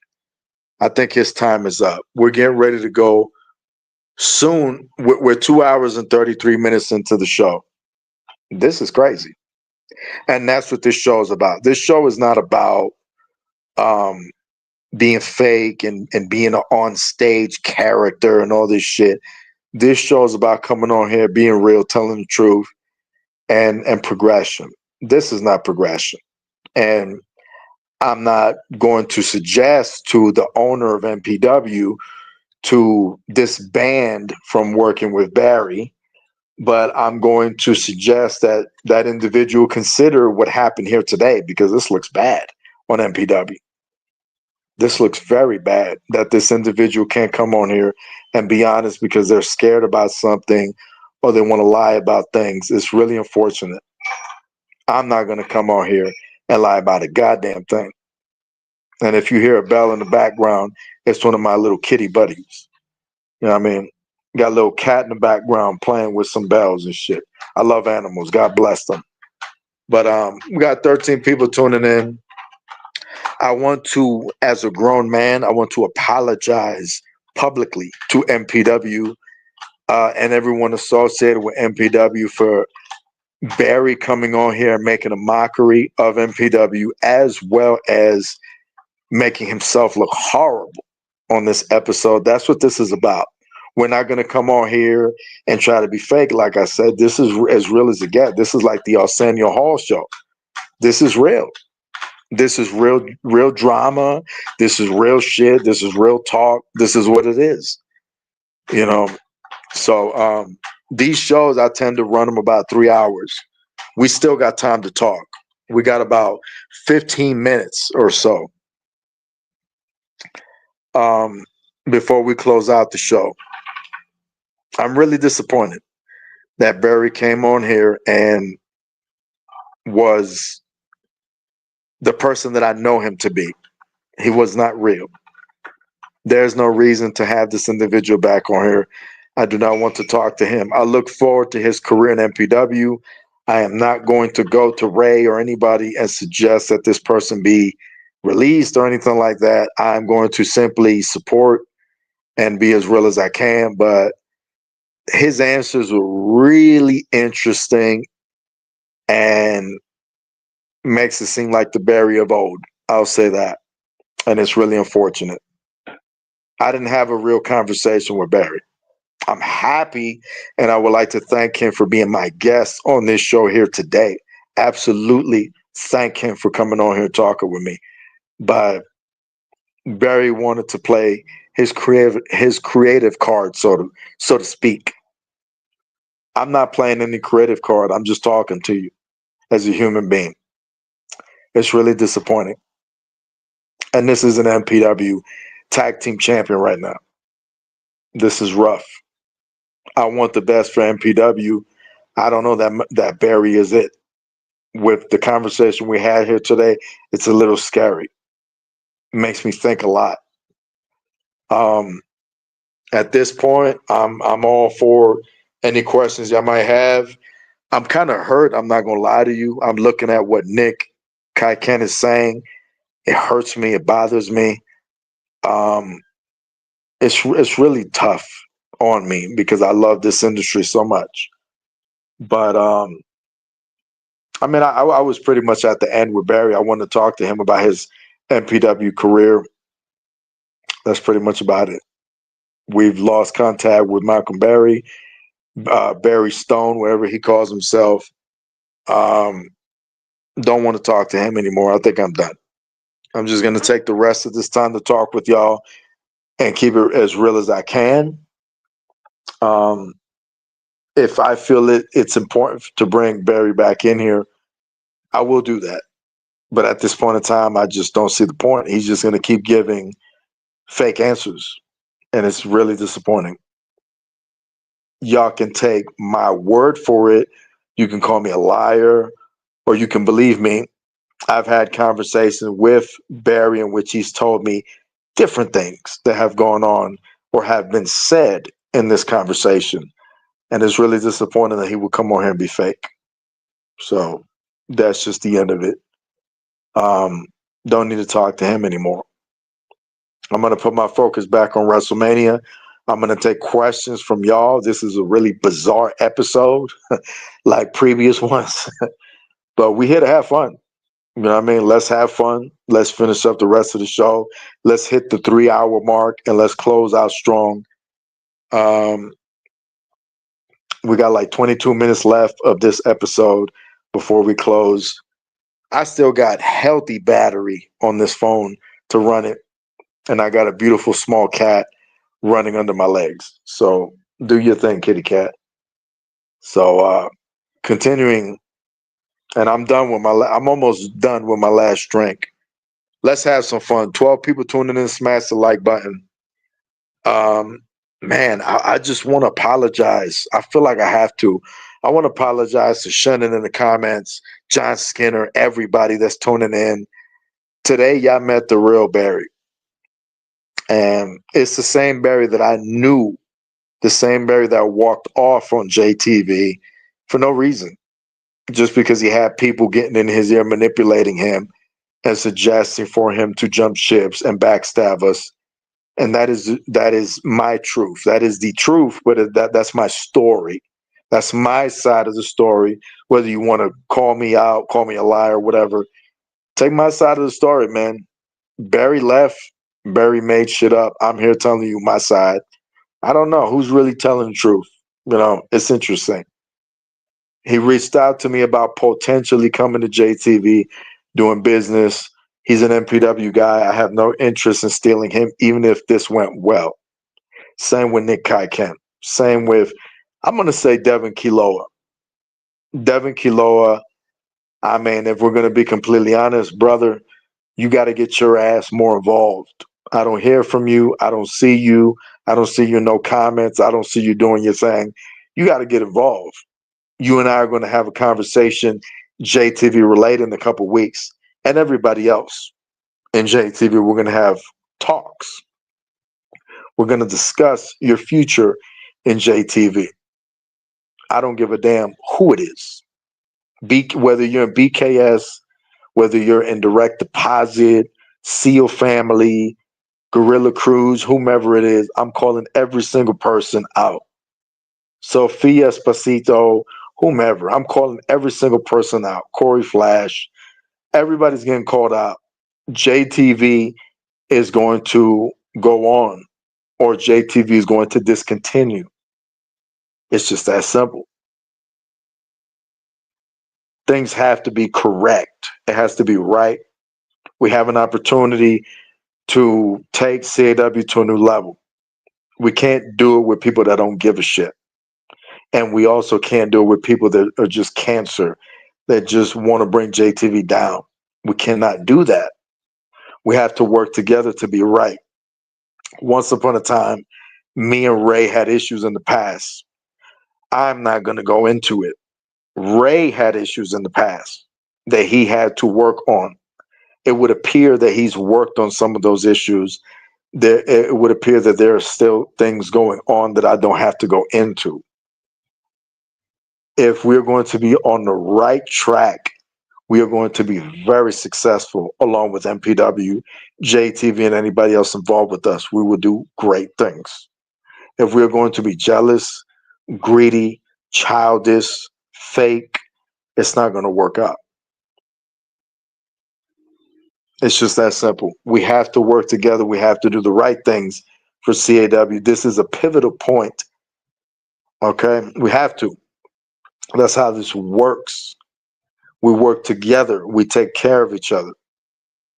The way Malcolm Barry came on this show today, that is not the plan. That is not the idea according to his actions.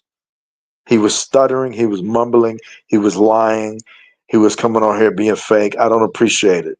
But I'm very happy that he came on here and exposed himself, because this demonstrated to everyone the same things I've been talking about for years when I've pointed out the actions of several individuals. I've talked about it time and time again. A lot of people believe me because they knew what was going on, and other people didn't believe me. They wanted to side with them because they wanted to go, because that's their friends, that's who they talk to, or because they're just fake, whatever the reason is. So we have to get it right. We have to, because if we don't, this whole thing is done. Moving forward, I'm trying to look at the comments. Um, I want to apologize again to everybody in the comments because I'm not really sure all that's going on. We got 13 people tuning in. We got 16 minutes before we close out the show. But this is real, man. This show is real. This show is about telling the truth. This show is not about hiding shit, lying, or whatever bullshit. And we come on here and we're live. You know, it's like live and uncensored. If somebody got something to say, they can say it. I've argued with a lot of stuff that Barry said because I knew he was lying and full of shit. In the case of what I've said, I stand by what I said. In the case of what he said, there's some stuff he said made me laugh. You know, he could have had a better career in JTV, but he sabotaged that. You know what I mean? And this was Barry's last chance to come on here and tell the truth. He did not do that. He did not do that. He came on here, hit a lot, and wanted to tell you what he wanted you to hear.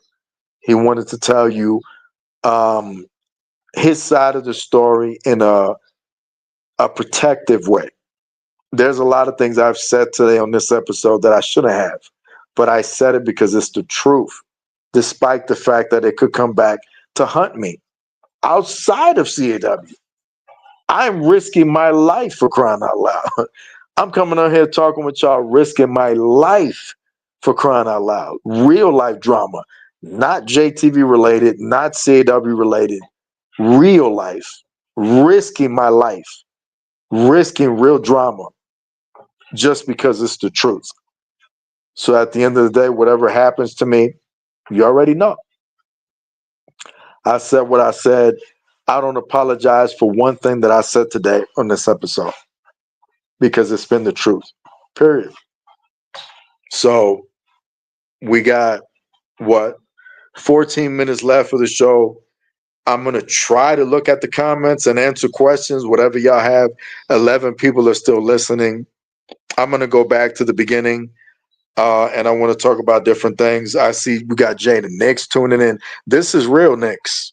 This is real shit. That's what City of Impact is. It's a real show. We don't come on here like a lot of time. We're not even professional. This is real. This is a soapbox.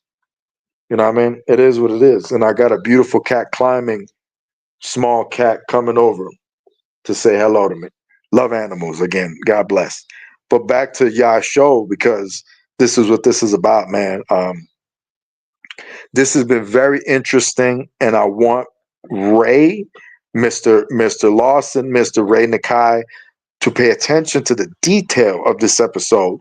Nick Kaiken as well, Devin Kiloa as well, and anyone who is in charge at MPW, as well as the individuals in JTV, outside of JTV, anyone else.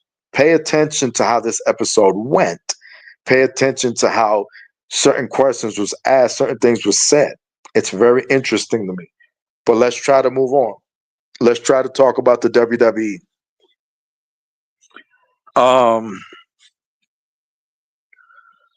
With what do I have? Like 14 minutes left or some shit.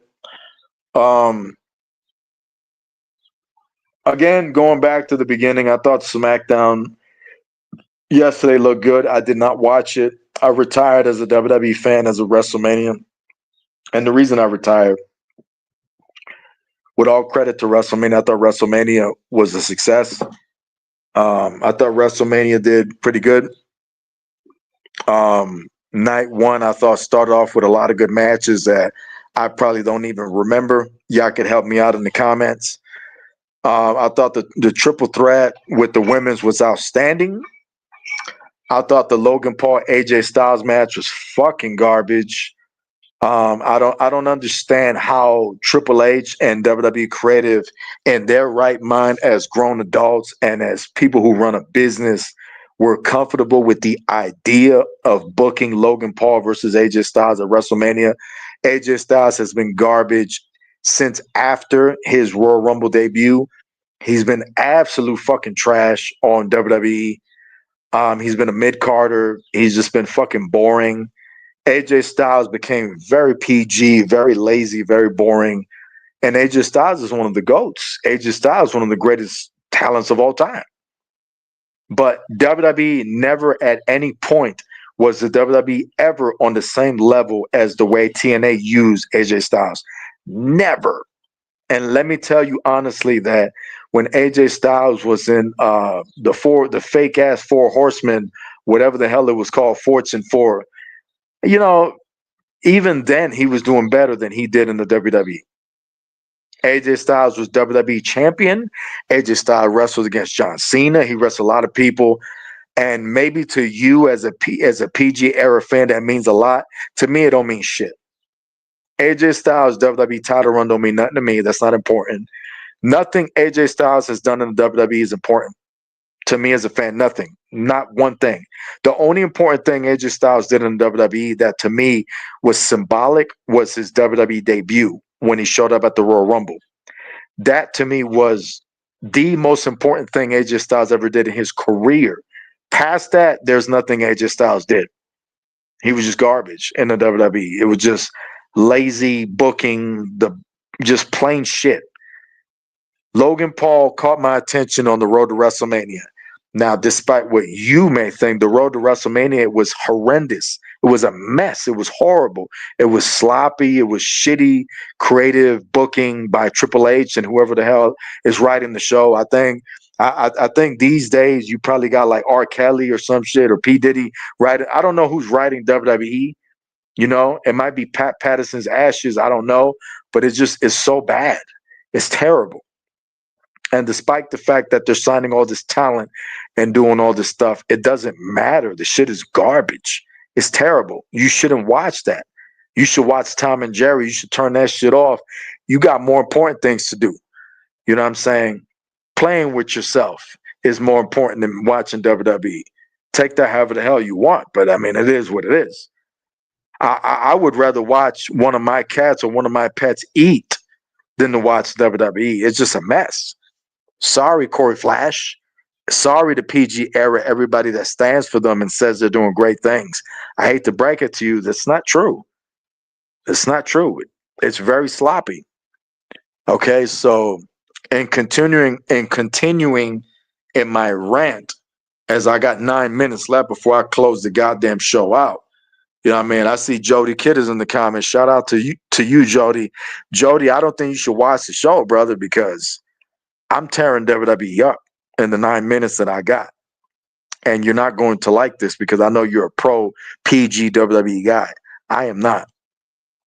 And I'm happy to try to argue with you on the comments, whatever comments I see along the way. But WrestleMania to me, like I'm saying, it's great. I'm giving it credit. I am giving it credit. I think I don't care that the company's signing Aleister Black and Rusev and all that. It doesn't mean anything because if you're smart, you know that the company's not going to do anything with them. Time and time again, what have we seen? Corey Flash came to me and convinced me during the pandemic era to start watching the WWE again because I had left. I didn't want to watch that garbage anymore. He convinced me, give it another shot. It's good. It's going to get good. Because Corey Flash is still holding hope.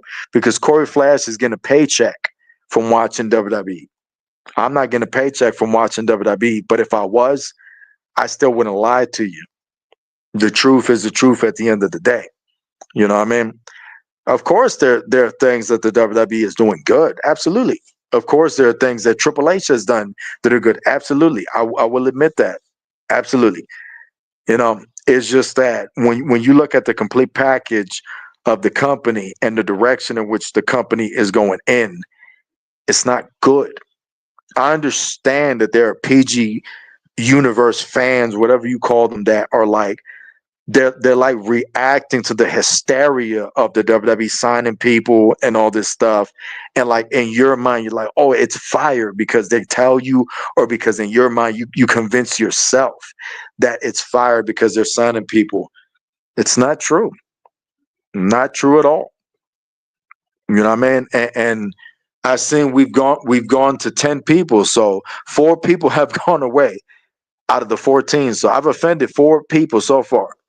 You know what I mean? For everybody leaving, they appear to be offended, you know. But I mean, this is the time to leave if you're going to be offended by me being honest. At the end of the day, the truth is the truth. That's just what it is. Um, the company signing all these people that they're signing doesn't mean anything. And the reason why is because time and time again, we've seen how they sign all this talent and they don't do anything with them. So it doesn't matter. Pentagon and Ray Phoenix and all these people that they've been signing have been thrown into random 1v1 matches.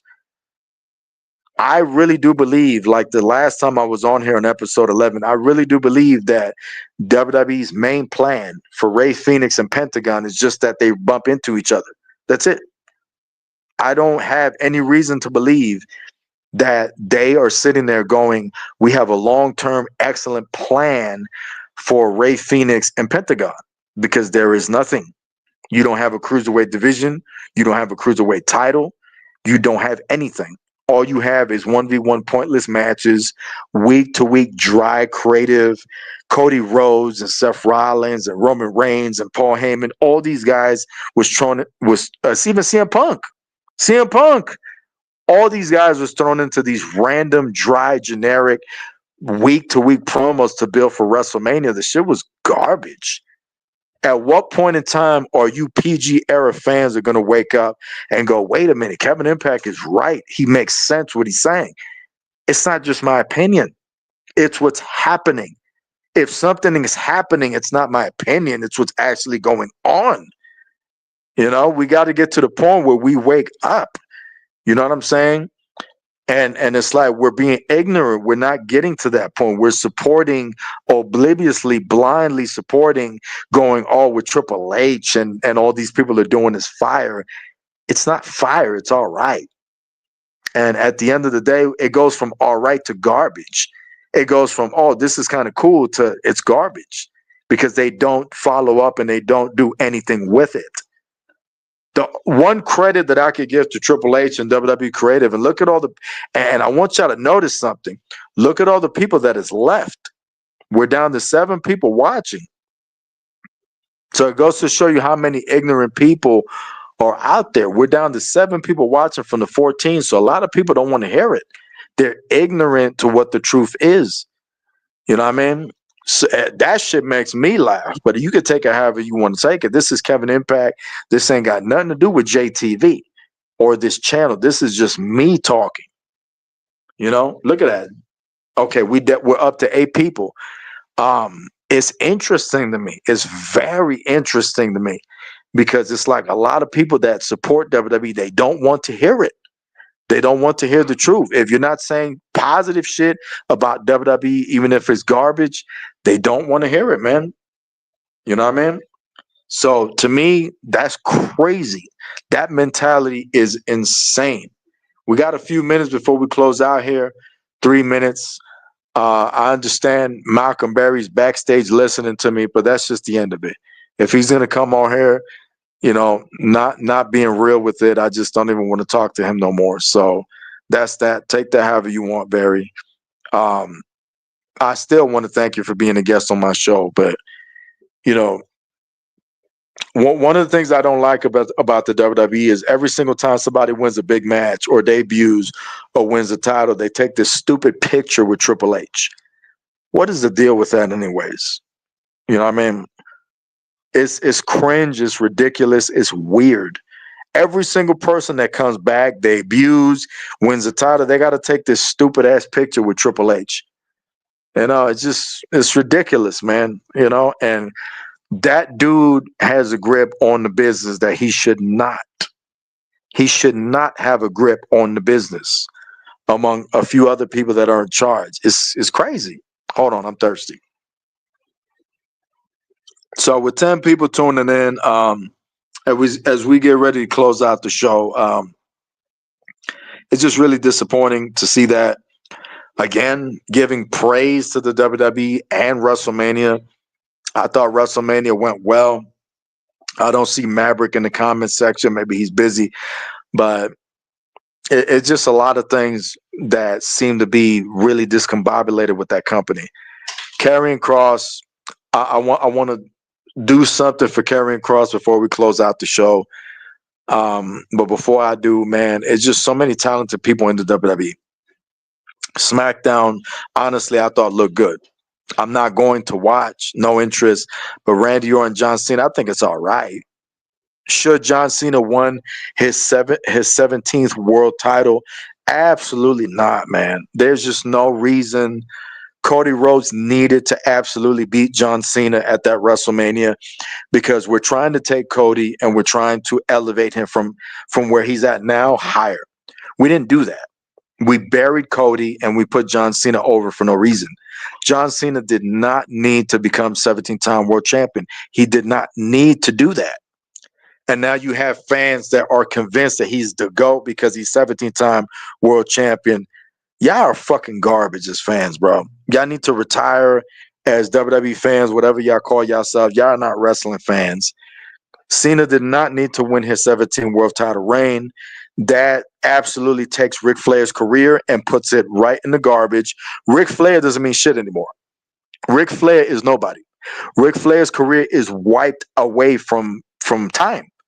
Ric Flair doesn't mean nothing. Ric Flair was famous for being the 16-time world champion, and it doesn't matter anymore. So Ric Flair is now irrelevant in wrestling. His career is done because John Cena becoming 17-time champion. He didn't need to do it. There was no point to do that. That was just pointless hype, just to make it a big deal, just to take that storyline. I mean, it's not a storyline; it's more of an angle, and to build it into, oh, this is a big deal. Why is it a big deal, Triple H? Well, because look, John Cena, 17-time champion. Get the fuck out of here, bro. Triple H, WWE creative, John Cena, 17-time world title run. Get the fuck out of here. Y'all got to get out of wrestling. Wrestling is fucking garbage now. I don't watch AEW. WWE went to shit when John Cena became 17-time world champion. That's the reason I decided to retire, because I was going to watch Raw for the next two Raws after WrestleMania. I can tell you, man to man, honestly, as an adult, I can tell you I'm so happy and proud of myself that I did not watch the Raw after WrestleMania, because there was nothing to see there.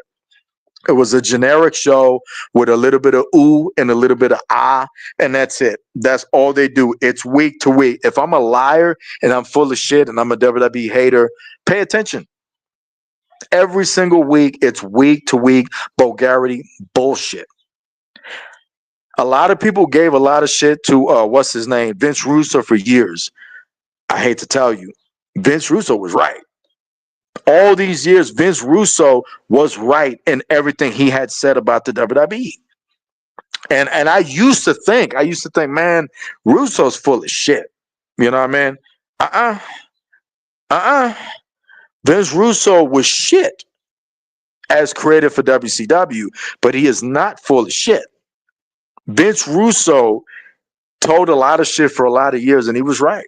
And now, not only do I see it, but I'm living it. I'm seeing it every week that I watch on WWE. I'm seeing how dry and bullshit it is. It's just hype. Randy Orton versus John Cena, they're doing it to suck you in. It's hype. Rusev is back. It's hype. Who else? Aleister Black. It's hype. All they're going to do, now you're watching WWE, oh, Aleister Black and Rusev are back. It doesn't matter, bro. Rusev is going to get buried. Aleister Black is going to get buried. They're not going to do nothing with him. Now Triple H is putting on this facade of, oh, look, Selena Vega is United States champion and this and that. They're not going to do nothing with Selena Vega. Come on, man. You know what I mean? They're not going to do anything with anybody. It's about favorites, and it's about who Triple H likes. Triple H pushes Seth Rollins. Y'all like Seth Rollins for whatever reason on this planet. You know what I'm saying? Whatever reason y'all found that y'all like Seth Rollins. You know what I mean? All this stuff. Now Braun Breakers with Seth Rollins. I'm not going to go into it, but this shit is garbage. I'm not watching none of that trash ass shit. You know what I mean? It's pointless. It's pointless. And this crowd, this current fan base eats it up and loves it. It's the best thing they've ever seen. Not for me. Thank you very much. And now having to hit the 3 hour mark, I'm getting ready to close this show out. I'm very satisfied and very happy that I retired as a WWE fan. I'm very excited about the idea of not watching that trash ass shit no more. I'm good. I'm happy to just focus on 2K and just think about how wrestling used to be, and more than happy to take JTV to where wrestling, WWE and AEW should be today. Today, where it should be.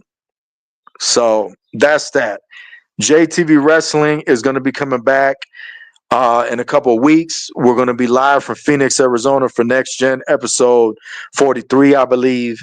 It's going to be dope. I got a lot of interesting things going on that night. This is the very last telecast of City of Impact until the next time we meet. The next time we meet, for sure, will be a JTV wrestling show. So this is the last telecast before we go on to that. I want to once again thank Barry for being a part of this show. I want to thank everybody that tuned in, all of y'all for making it as hot as it was in the comment. I want to thoroughly apologize to every single person that had a question. Jesus Christ, had a question in the comment section, and we were not even able to get to it because Barry insisted on just telling lie and being on some fake shit. I want to apologize to y'all for that, but we have reached the conclusion of the show. This is just it. I'm still in disbelief. I can go on and on and on about the WWE, but it is what it is at the end of the day. I mean, I feel like I've made my point. I retired as a fan. I'm not looking forward to watching none of that trash ass shit. The shit is garbage. You know, it's just week to week bullshit. I'm tired of it. I'm tired of the dry promos. Paul Heyman having to come in to try to hype a match. Like, what fucking era are we living in? It is embarrassing that JTV, dare I say, MPW does a better fucking job of creative television than the WWE.